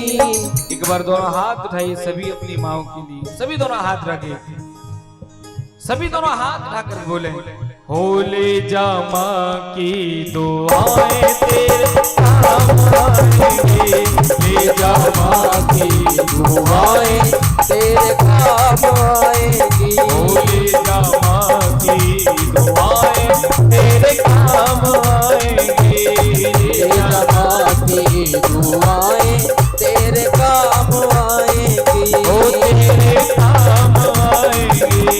तेरे काम आएगी। ओ तेरे काम आएंगे। तेरे काम आएगी। बोल जगत जननी मैया की जय। कालिका मात की जय। अपने अपने मात पिता की जय। जय जय श्री राधे। एक बार सभी जोरदार जयकारा लगाएंगे। बोल जगत जननी मैया की जय। अपने मात पिता की जय। और हमारे ये प्रतीक शर्मा जी मुखिया जी 500 रुपए अपनी माँ के चरणों में अर्पण किए हैं। उनके प्रेम और एक अपने भाव के लिए एक बार जोरदार ताली बजाएं, क्योंकि देखिए जो माँ से प्रेम करते हैं उनका हृदय पिघल ही जाता है। एक बार जोरदार ताली बजाएं। बोली जगत जननी मैया की जय हो। बड़ा ही प्यारा भाव महाराज कहते हैं माँ बाप का कर्जा व्यक्ति कभी नहीं चुका सकता, कितना भी प्रयास कर ले। जो बालक का बचपन होता है, यदि प्रयास करे वो थोड़ा माँ बाप के प्रति श्रद्धा अर्पण करने का, तो जो माता पिता का बुढ़ापा होता है वो भी बचपन के ही बराबर होता है। तो बदला इतना रहता है कि माता पिता ने जैसे बच्चे को बचपन में रखा है तो बच्चे का कर्तव्य बनता है कि उसी प्रकार लाड प्रेम करके वो माँ बाप को वृद्धावस्था में रखे, क्योंकि उनका प्रेम होता ही सबसे अलग है। आज द्रौपदी रुदन कर रही है, 5-5 बालक मरे पड़े हैं। अर्जुन गए अश्वत्थामा को पकड़ कर लाए, लाकर द्रौपदी के सामने पटक दिया। कहा देवी ये तुम्हारे पुत्रों का हत्यारा है। जैसी द्रौपदी ने देखा कि ये तो हमारे गुरु पुत्र हैं, जाकर प्रणाम करने लगी और प्रणाम कर कर अर्जुन से कहने लगी स्वामी इनको छोड़ दो, इनको मारने से मेरे पुत्र लौट कर नहीं आएंगे।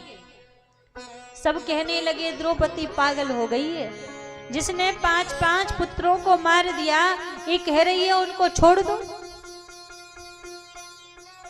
अर्जुन पहुंचे भगवान के पास और बोले प्रभु आप बताइए मैं क्या करूं। भगवान ने कहा अर्जुन ब्राह्मण कितना भी आता ताई क्यों ना हो उसे मारना नहीं चाहिए, और बाल हत्यारा कोई भी हो उसे छोड़ना नहीं चाहिए। अर्जुन बोले बड़ा अच्छा न्याय कर दिया आपने कि ब्राह्मण को मारना नहीं चाहिए और बाल हत्यारे को छोड़ना नहीं चाहिए। अब अश्वत्थामा ब्राह्मण भी है और बाल हत्यारा भी है, मार भी नहीं सकता छोड़ भी नहीं सकता, तो करूं तो क्या करूं। भगवान कहने लगे अर्जुन ब्राह्मण का अपमान ही उसकी मृत्यु के बराबर होता है। यदि कोई सच्चा ब्राह्मण होगा और किसी जगह पर उसका यदि एक बार अपमान हो जाए तो प्राण त्याग देगा, लेकिन कभी उस जगह पर दोबारा लौट कर नहीं आएगा, क्योंकि ब्राह्मण का अपमान ही मृत्यु के बराबर होता है।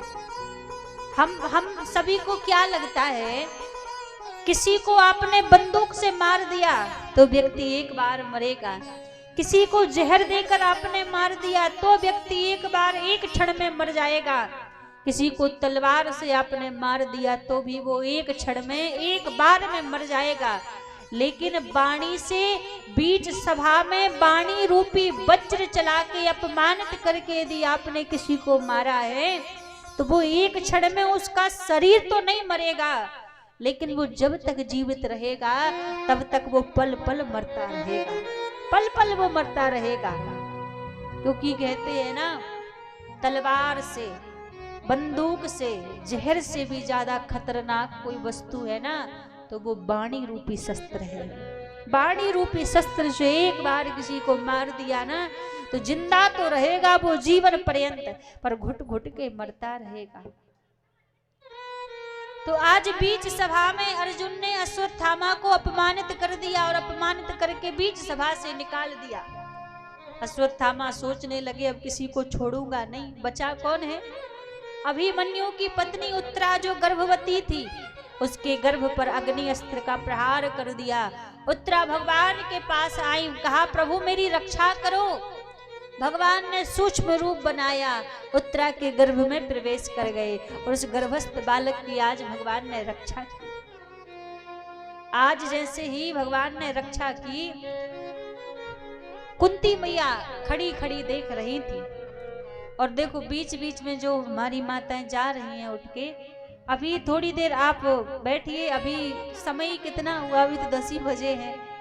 बड़ी सुंदर आज झांकी है, बड़ी सुंदर लीला है, आज हम सभी को दर्शन करने को मिलेगा।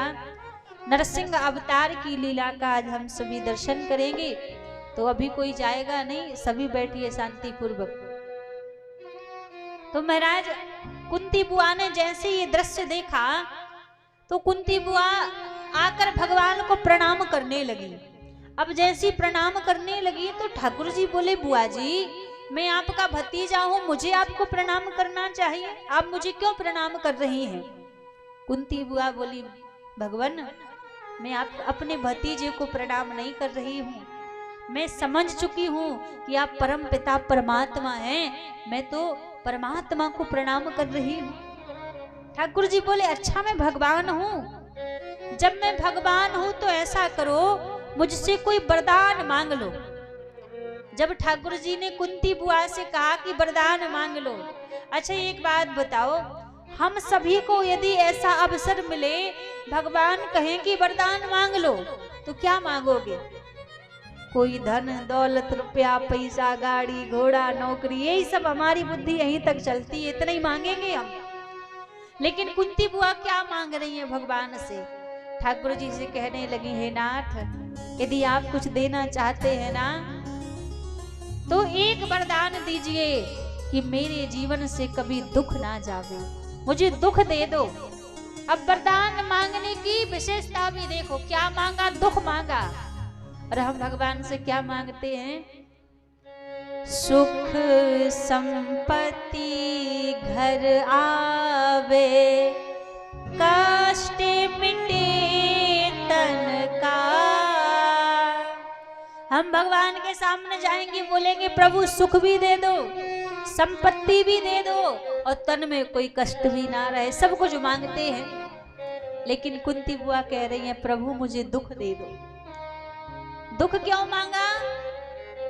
कुंती बुआ कहने लगी, दुख मुझे इसलिए चाहिए कि जब जीवन में दुख रहता है तो भगवान की याद आती है, और जब सुख आता है तो हम भगवान को भूल जाते हैं। इसलिए मुझे ऐसा सुख नहीं चाहिए जिसमें मैं भगवान को भूल जाऊं। सुख के माथे सिल पड़े जो हरि हृदय सो जाए, बलहारी बा दुख की जो पल पल नाम रटाए। ऐसा सुख नहीं चाहिए जिसमें मैं आपका नाम भूल जाऊं, मुझे दुख चाहिए। लेकिन भगवान अपने भक्तों को कभी दुख नहीं देते। हम सभी को लगता जरूर है कि जीवन में दुख है, लेकिन भगवान दुख नहीं देते। जो दुख हमें मिलता है वो हमारे प्रारब्ध से मिलता है। प्रारब्ध में हमने जो अच्छे बुरे कर्म किए हैं उनका ही फल दुख के रूप में मिलता है। भगवान दुख नहीं देते। कुंती बुआ को भगवान ने दुख नहीं दिया। जो मोह का बंधन था आज उस मोह के बंधन को तोड़ दिया। कृपा की भगवान ने कुंती बुआ के ऊपर, फिर जाकर भीष्म पितामह के ऊपर भगवान ने कृपा की और आज हस्तिनापुर से प्रभु द्वारिकापुरी चले गए। लेकिन जिस बालक की भगवान ने गर्भ में रक्षा की थी उस बालक का जन्म हुआ और उसी बालक का नाम परीक्षित पड़ा। परीक्षित जी महाराज थोड़े बड़े हुए, सारा राजपाट पांडवों ने परीक्षित को सौंप दिया और वन में जाकर भ्रमण करने लगे, भजन करने लगे। एक दिन राजा परीक्षित का राज चल रहा था तो जंगल में भ्रमण करने के लिए गए। जब जंगल में भ्रमण करने के लिए गए तो जाकर क्या देखा? एक भयंकर काला काला सा व्यक्ति एक बैल को मार रहा है। जिस बैल के 3 पैर टूटे हुए हैं, एक पैर के बल पर वो बैल खड़ा है और वहीं एक गाय खड़ी खड़ी रो रही है। जब ये दृश्य राजा परीक्षित ने देखा तो कहा, तुम कौन हो और मेरे राज्य में तुम गाय के ऊपर अत्याचार कर रहे हो? ये जो काला सा व्यक्ति था ये कोई और नहीं, एक कलयुग था। और जो गाय खड़ी खड़ी रो रही है वो पृथ्वी मैया है, और जो बैल खड़ा खड़ा रो रहा है जिसके 3 पैर टूटे हुए हैं वो धर्म है।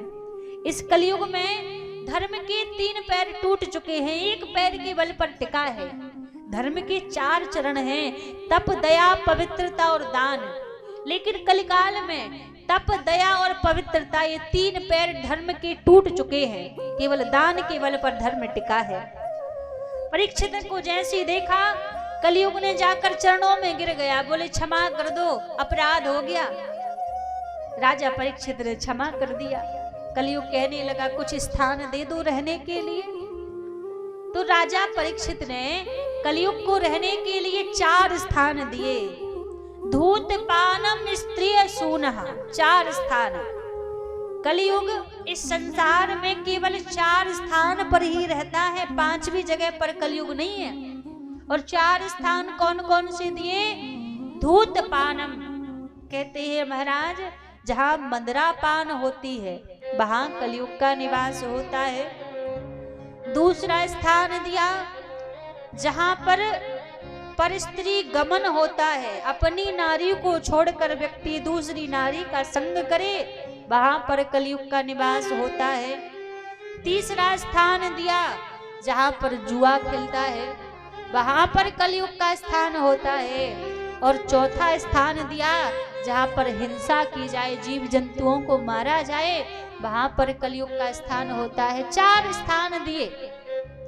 अब देखो बड़ी विचित्र बात है, क्या लोग कहते हैं कि महाराज कलयुग चल रहा है।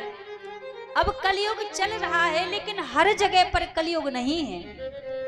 कलयुग किसी के घर में, किसी व्यक्ति के हृदय में या किसी व्यक्ति के जीवन में जबरदस्ती नहीं आता है। विचार करने की बात है। हम स्वयं कलयुग को लेकर आते हैं, हम स्वयं लेकर आते हैं कलयुग को। कलयुग का स्थान पहला कहाँ है? कहा महाराज जहाँ शराब पी जाती है। अब एक बात बताइए, क्या कोई जबरदस्ती व्यक्ति आपके मुंह से बोतल लगाता है कि नहीं आपको पीना ही है? लगाता है कोई? कोई नहीं लगाता। आप कैसे पीते हो? अपनी मर्जी से पीते हो, अपनी प्रसन्नता से पीते हो। और शराब पीना महापाप की श्रेणी में आया है। क्यों? क्योंकि वहां पर कलयुग का स्थान है। आज लोग बड़े शौक से शराब पीते हैं, छोटी छोटी चीजों में बहाना ढूंढते हैं शराब पीने का। उनको समझाओ कि भैया अच्छी चीज नहीं है, इसका त्याग कर दो, छोड़ दो, तो बड़े हल्के में कह देते अरे थोड़ी बहुत ही शराब तो पीते, इसमें क्या बिगड़ता है। महाराज आपको लगता है कि थोड़ी बहुत चीज में क्या बिगड़ जाता है?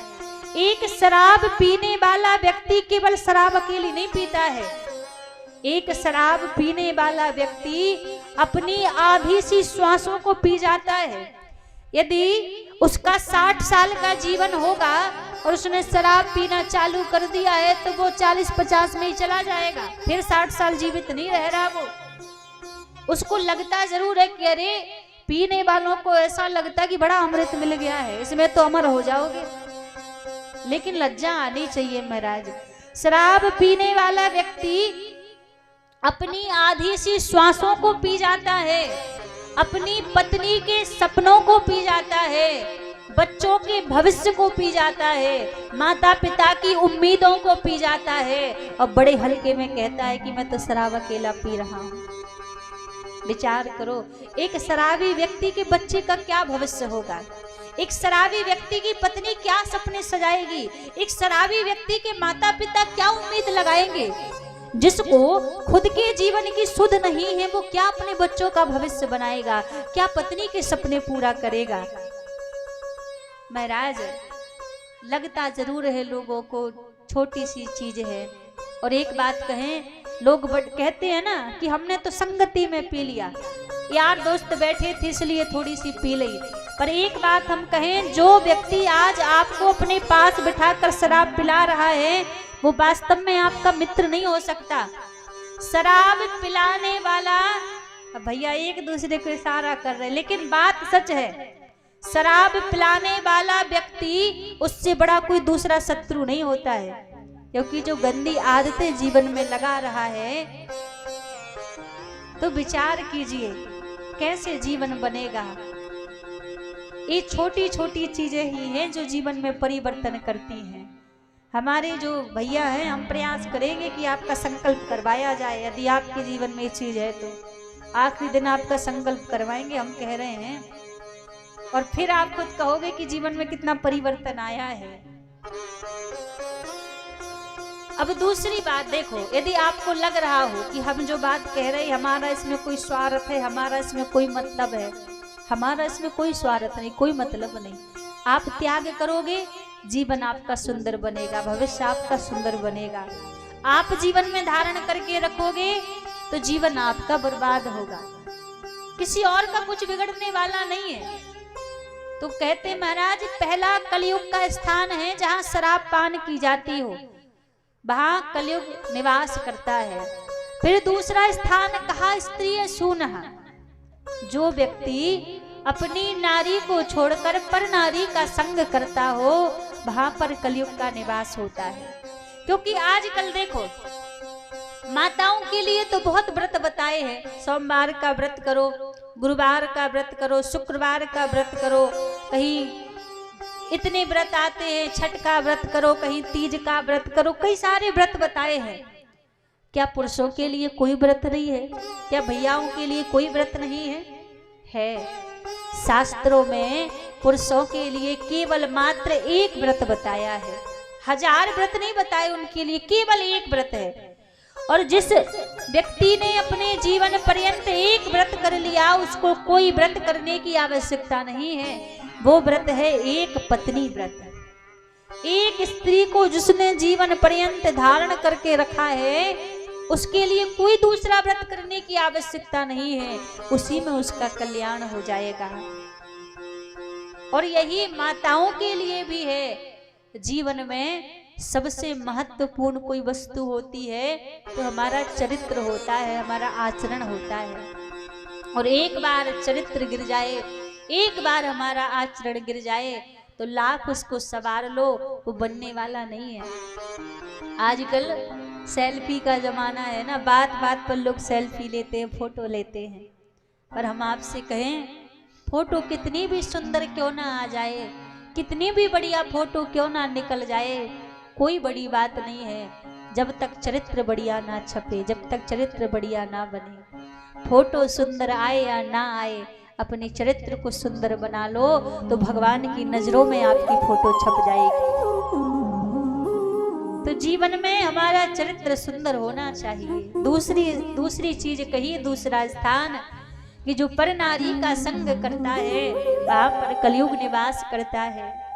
फिर तीसरा स्थान कहा, जहां जुआ खिलता हो वहां कलयुग का स्थान होता है। आज जुआ में ही पड़कर पांडवों ने स्वयं द्रौपदी को भी हार दिया, केवल जुआ के ही चक्कर में। तो यहाँ भी कलयुग का निवास होता है। ये सब चीजें जीवन से त्याग करने का प्रयास करो। फिर चौथी चीज बताई, हिंसा। हिंसा का अर्थ होता है जहां हमारे द्वारा दूसरे जीवों को या दूसरे लोगों को पीड़ा पहुंचाई जाए, वहां पर भी कलयुग का निवास होता है। तो प्रयास कीजिए कि हमारे जीवन में कोई ऐसा कर्म ना रहे।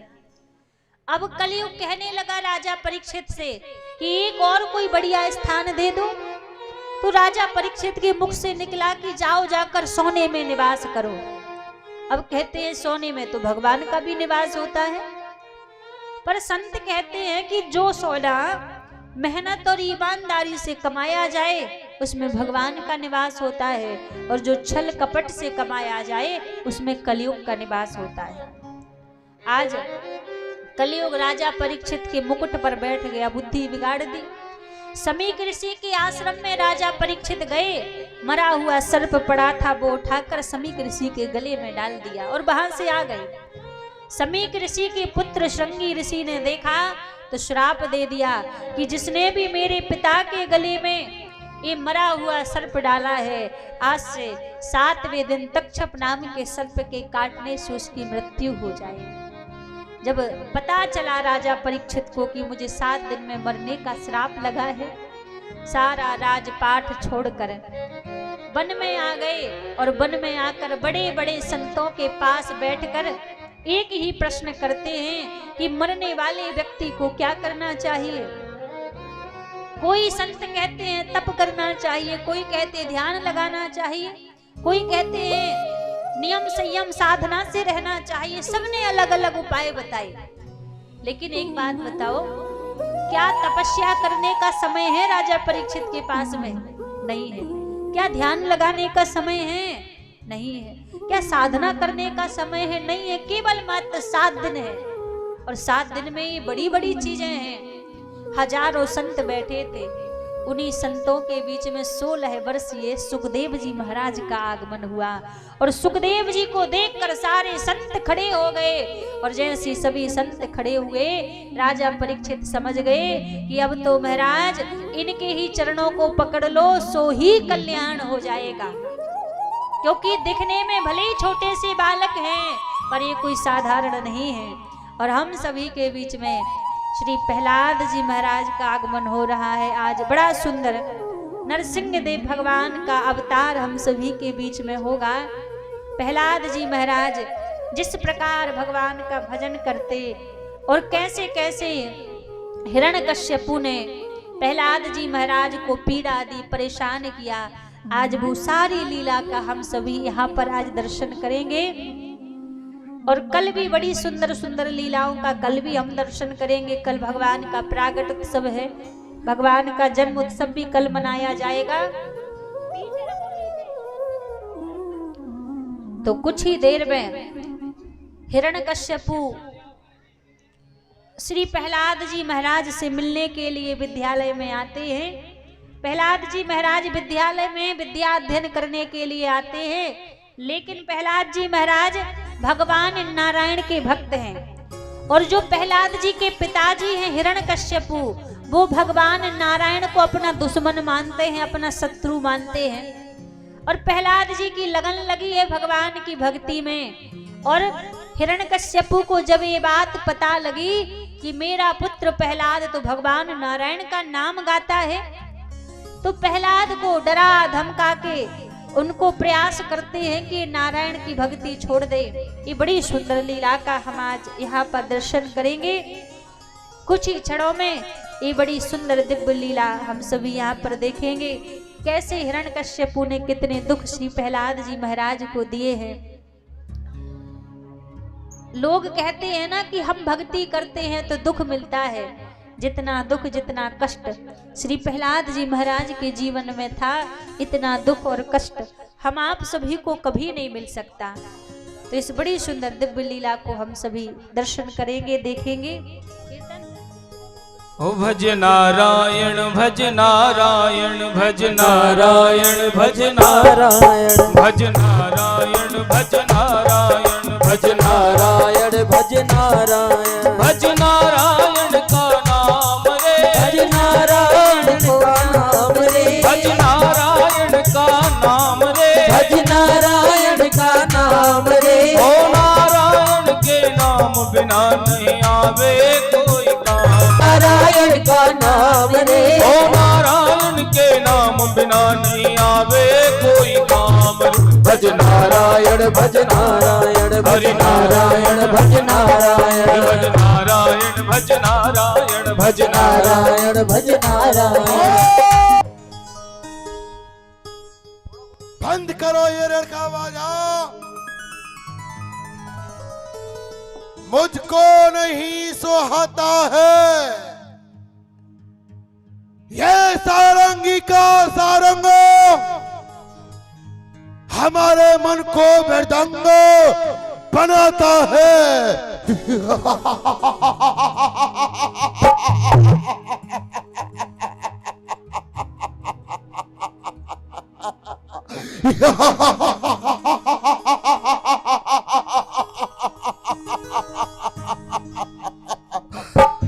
प्रहलाद, ये हम जान सकते हैं बेटा, तुम ये किसका नाम लिया करते हो? भगवान का। वाह, भगवान का। किसे कहते हैं भगवान? कहाँ रहता है भगवान? प्रहलाद, तेरा रक्षक, तेरा भक्षक, तेरा परमात्मा मैं हूँ। है तू निर्जीव तो तेरी आत्मा मैं हूँ। और जिस भगवान की तू बातें करता है ना रे, वो चढ़े धर नहीं सकता। नारायण मेरे घर में मेरी भैंसे सोता है, हमेशा क्षीर सागर में। प्रहलाद, छोड़ दे बेटा, छोड़ दे इस नाम को, क्योंकि तू मेरा पुत्र है ना, इसलिए मैं तुझे समझाता हूँ। इस नाम को छोड़ देगा तो अच्छा रहेगा। छोड़ देगा ना बेटा? नहीं पिताजी। वाह, बड़ी आसानी से कह दिया रे। नहीं पिताजी, और ये जानता है ना, हमारे कान ना नहीं सुन सकते। यदि कोई भी हमारे सामने ना शब्द का उच्चारण करता है ना, हम उसको मारते नहीं, मार देते हैं। प्रहलाद नहीं छोड़ेगा ना इस नाम को? नहीं छोड़ेगा। तू ये कहेगा, हाँ पिताजी मैं इस नाम को छोड़ूंगा और मैं भगवान आपके सिवा किसी को नहीं मानूंगा। नहीं छोड़ेगा ना? छोड़ेगा, बहुत आसानी से छोड़ देगा।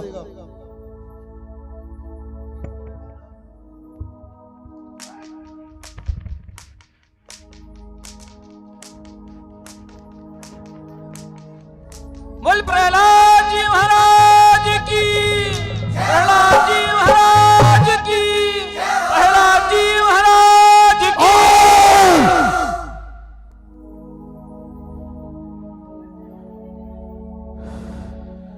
ये क्या प्रहलाद, मैंने तेरे ऊपर इतने कौड़ों की बारिश की, फिर भी तेरे चेहरे की मुस्कुराहट, तेरे चेहरे की मुस्कान मेरी छाती को जला देती है रे।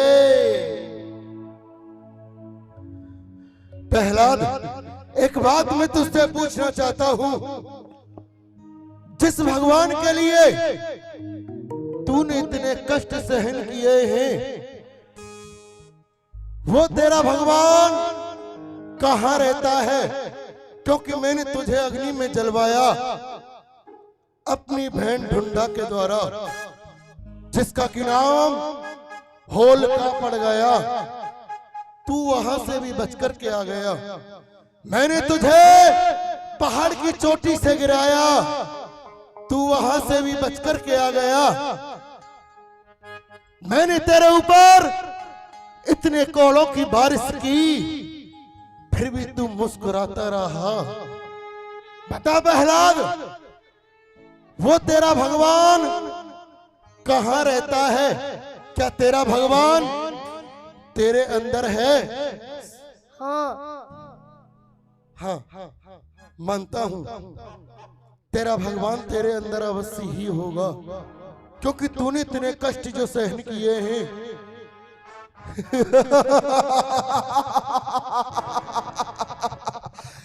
बता प्रहलाद, तेरा भगवान मेरे अंदर भी है क्या? हाँ। गलत, बिल्कुल गलत। तेरा भगवान मेरे अंदर नहीं हो सकता, क्योंकि मेरे अंदर वो क्रोधित अग्नि है। यदि तेरा भगवान होता तो जलकर राख बन गया होता रे।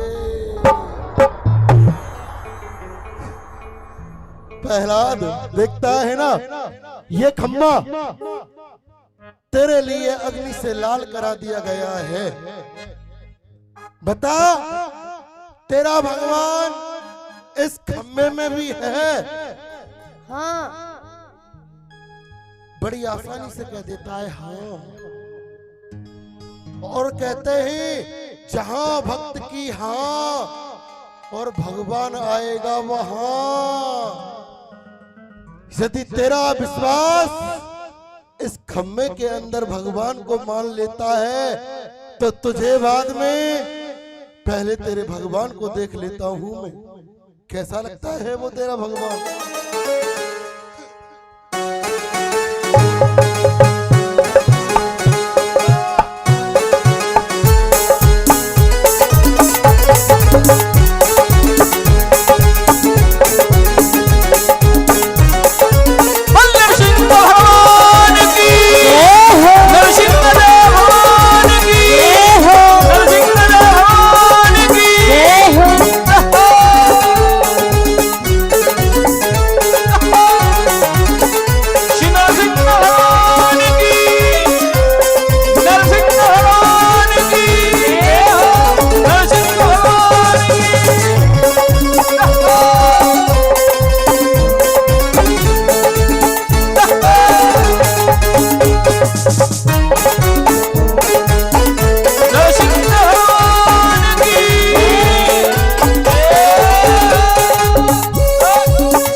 वैसे भी तू मुझे मार भी नहीं सकता है। क्यों? क्योंकि मैं पिता में ब्रह्मा का वरदानी हूं और ऐसा कहा करते हैं, तप बल शेष धरे में ही भारा, तप बल ब्रह्मा सृष्टि रचे अपारा। तपस्या की बल से ये शेष नाग पृथ्वी को अपने फन के ऊपर धारण कर लेता है। तपस्या की बल से वो पिता में ब्रह्मा सृष्टि को रच देता है।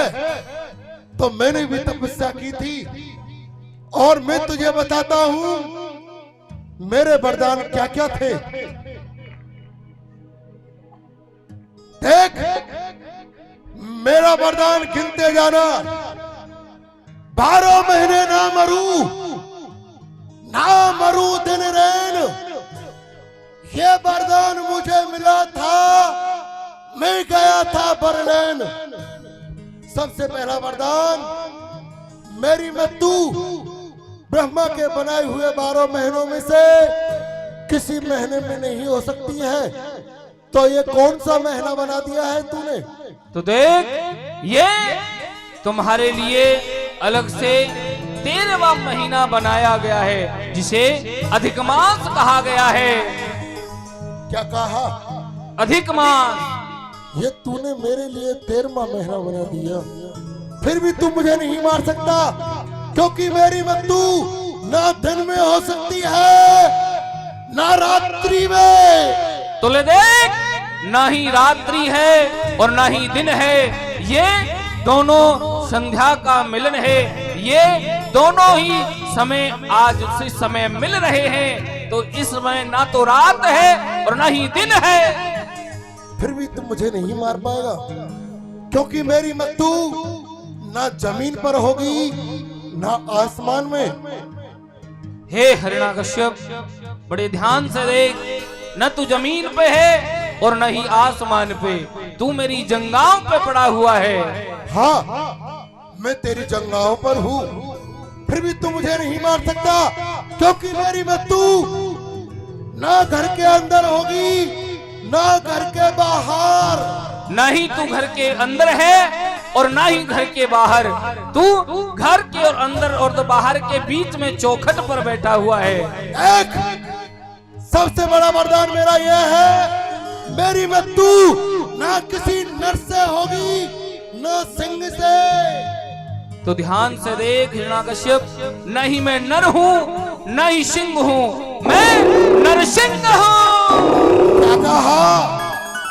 तू नरसिंह है, फिर भी तू मुझे नहीं मार सकता, क्योंकि ना मेरी मृत्यु किसी अस्त्र से होगी ना शस्त्र से। तो तू किससे मारेगा? तो देख, नहीं मेरे हाथ में कुछ अस्त्र है ना ही कुछ शस्त्र है। मैं तुझे अपने इन नाखूनों से फाड़ कर मारूंगा।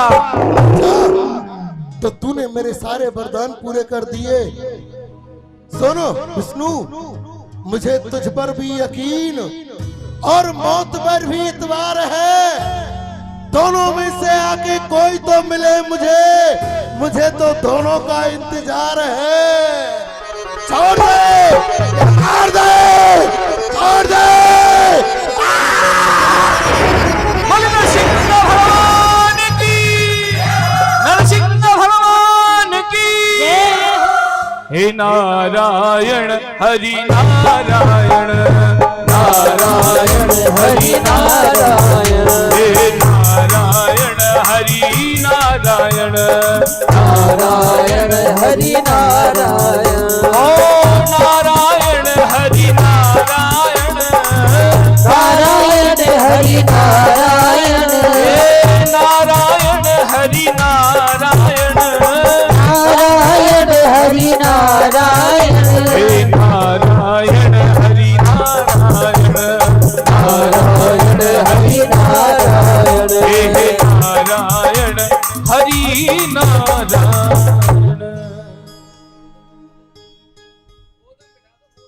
बोलिए नरसिंह भगवान की। जय हो।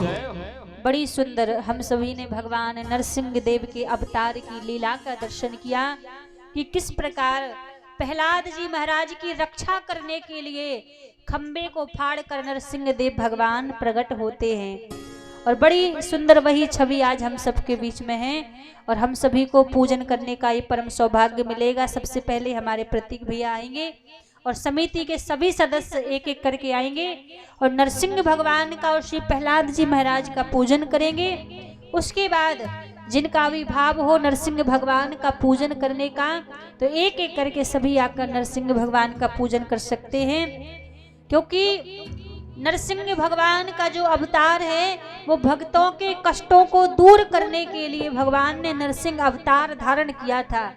तो जो भी जीवन में हमारे कष्ट है, जो भी जीवन में हमारे दुख हैं, नरसिंह भगवान का पूजन करने से वो सारे दुख कष्ट हमारे जीवन से मिट जाते हैं। तो हमारे दादाजी भैया जी लोग, माताएं बहनें, जिनका भी भाव हो तो एक एक करके सभी लोग आएंगे नरसिंह भगवान का पूजन करने के लिए, प्रहलाद जी महाराज का पूजन करने के लिए, और एक एक करके पूजन करके सभी अपने स्थान पर बैठते रहेंगे।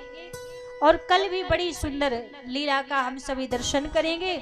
और कल भगवान ब्रजमंडल से चलकर हम सभी के बीच में यहाँ पर अवतार लेंगे। कल ठाकुर जी का प्रागट उत्सव हम सभी बड़े धूमधाम से मनाएंगे। सभी के लिए कल मंच के द्वारा बधाइयां लुटाई जाएंगी। तो सभी लोग कल समय का ध्यान रखते हुए अधिक से अधिक संख्या में पधारेंगे और भगवान के प्रागट उत्सव की कथा को हम सभी बड़े भाव से श्रवण करेंगे। तो एक एक करके सभी नरसिंह भगवान का पूजन करेंगे, प्रहलाद जी महाराज का पूजन करेंगे। बोली नरसिंह भगवान की जय। श्री प्रहलाद जी महाराज की जय। आज बड़ी सौभाग्य से आप हम सभी यह झांकी का दर्शन कर रहे हैं। सर्वप्रथम हमारे मुखिया जी ठाकुर जी का और श्री नरसिंह भगवान का पूजन करेंगे। इसके बाद सभी एक एक करके आकर के पूजन करेंगे। और मैं निवेदन करूं, हमारी जो माताएं जा रही हैं, कोई भी जाएगा नहीं, सभी प्रसाद लेकर के जाएंगे। बस 5 मिनट में आरती होगी, उसके बाद सभी प्रसाद लेकर के ही जाएंगे। कोई भी बिना प्रसाद न जाए, क्योंकि भगवान की कथा में से बिना प्रसाद के नहीं जाया जाता। तो बस आरती होने वाली है, उसके बाद सभी प्रसाद लेकर के जाएं। जय जय श्री राधे। हो लगन तुमसे लगा बैठे, जो होगा देखा जाएगा।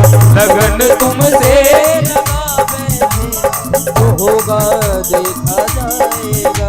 और हमारे प्रतीक शर्मा जी श्री नरसिंह देव भगवान जी का ये 251 रुपए से पूजन कर रहे हैं। एक बार जोरदार ताली बजाएं, सभी जोरदार ताली बजाएंगे। और अब जिनका भाव हो एक एक करके आप सभी देखिए।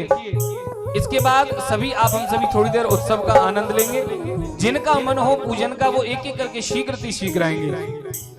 तो सभी अपनी अपनी जगह खड़े हो जाएं।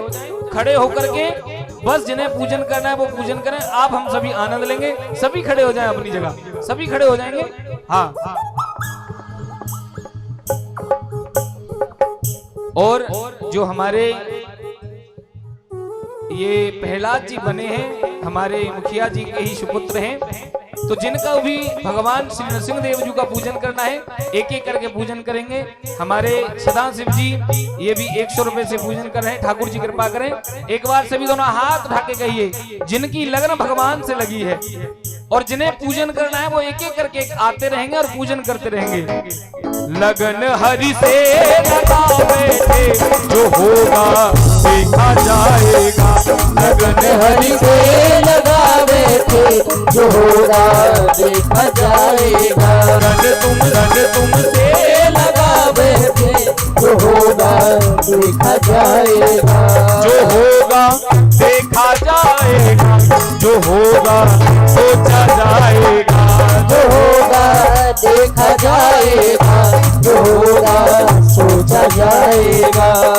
और जो हमारी माताएं बहनें भी पूजन करना चाहें तो एक एक करके आप आकर पूजन करते रहेंगे। जो भी माताएं बहनें जिनको भी आना है, जिनका भी भाव है, तो पूजन भी करते रहेंगे और उत्सव का आनंद भी लेते रहेंगे। जिनको भी आना है तो जल्दी जल्दी हमारी माताएं बहनें सभी आ सकती हैं, जिनका भाव है।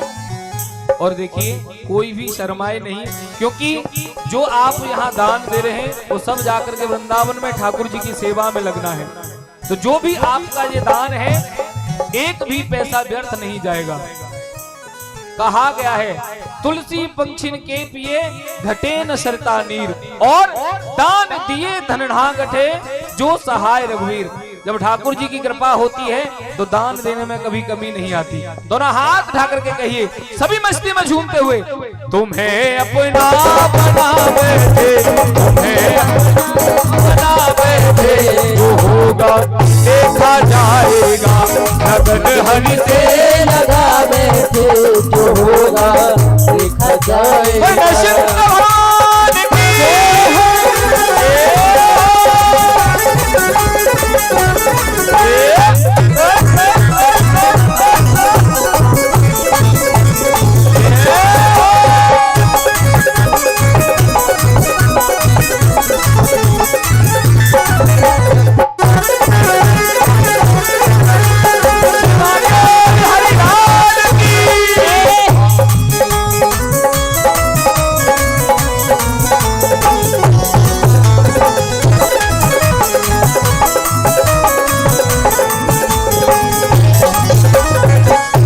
कभी दुनिया से डरते थे, ये छुप छुप याद करते थे। कभी दुनिया से डरते थे, कि छुप छुप याद करते थे। जिन्होंने ठाकुर जी को हृदय से बनाया है दोनों हाथ उठाकर कहिए तालियों के साथ मस्ती में झूमते हुए, कभी दुनिया से डरते थे, ये छुप छुप याद करते थे। कभी दुनिया से डरते थे, कि छुप छुप याद करते थे। तुम्हें हृदय में बसा बैठे, तुम्हें हृदय में बसा बैठे, जो होगा देखा जाएगा, लगन तुमसे लगा बैठे, जो होगा देखा जाएगा। जो होगा देखा जाएगा, जो होगा सोचा जाएगा, जो होगा देखा जाएगा, जो होगा सोचा जाएगा। किस किस की लगन लगी है ठाकुर जी से दोनों हाथ उठा के कहें, सभी की लगी है।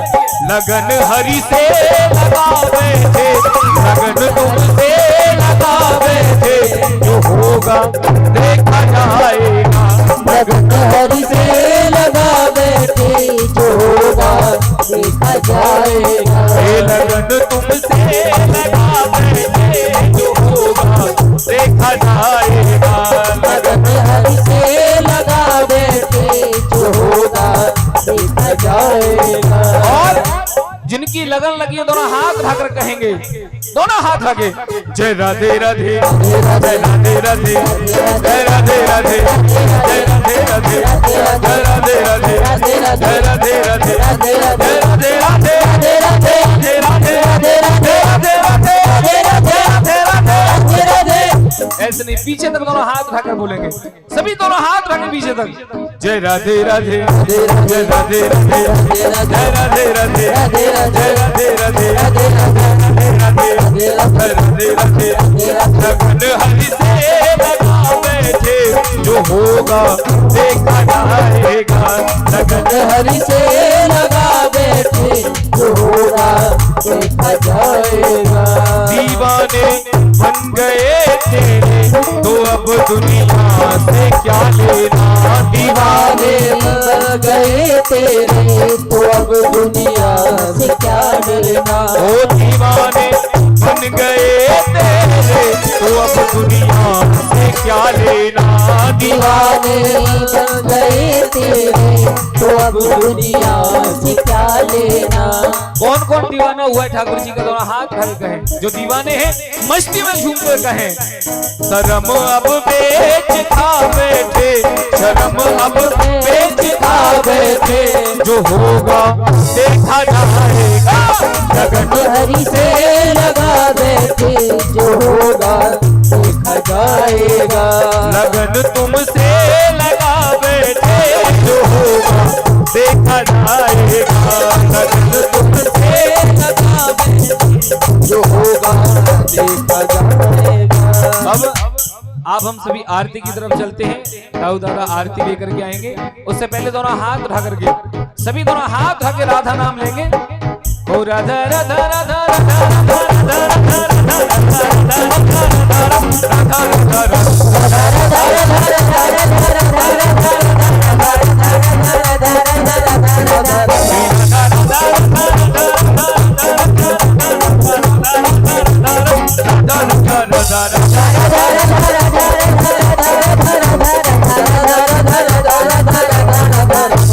ऐसे नहीं, सभी दोनों हाथ उठाएं। आप भी खड़े हो जाइए। हाँ, आरती होगी अब। सभी दोनों हाथ उठाएंगे और मेरे साथ मेरी तरह से करेंगे। राधा राधा राधा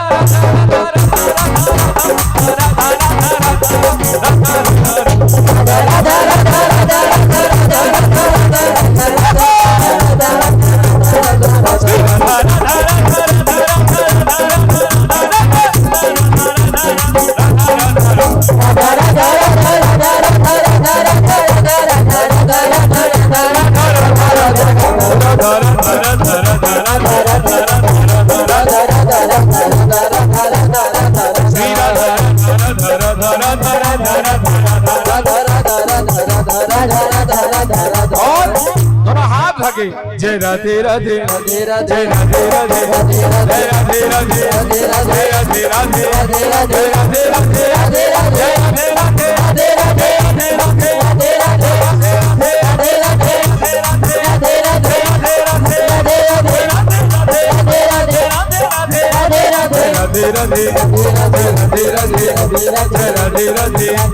राधे राधे राधे जय श्री बोले राधा रानी युगल सरकार की जय, बांके बिहारी लाल की जय जय जय श्री राधे श्याम। आइए आरती की तरफ चलते हैं और सभी प्रसाद लेके ही जाएं। बस आरती के 10 पश्चात श्री राधे। और जिन्हें भी आरती में सम्मिलित होना है आप सभी एक एक करके आरती में सम्मिलित हो सकते हैं, आरती कर सकते हैं। जय जय राधे। आरती ले लेंगे।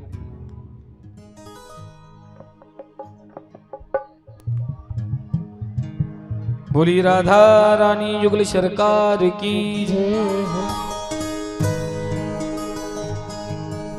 हरि ओम। चंद्रमा मनसो जात चक्षुः सूर्यो वजायतः श्रोत्रा द्वादश प्राणसमुखतग्नेन जायतः।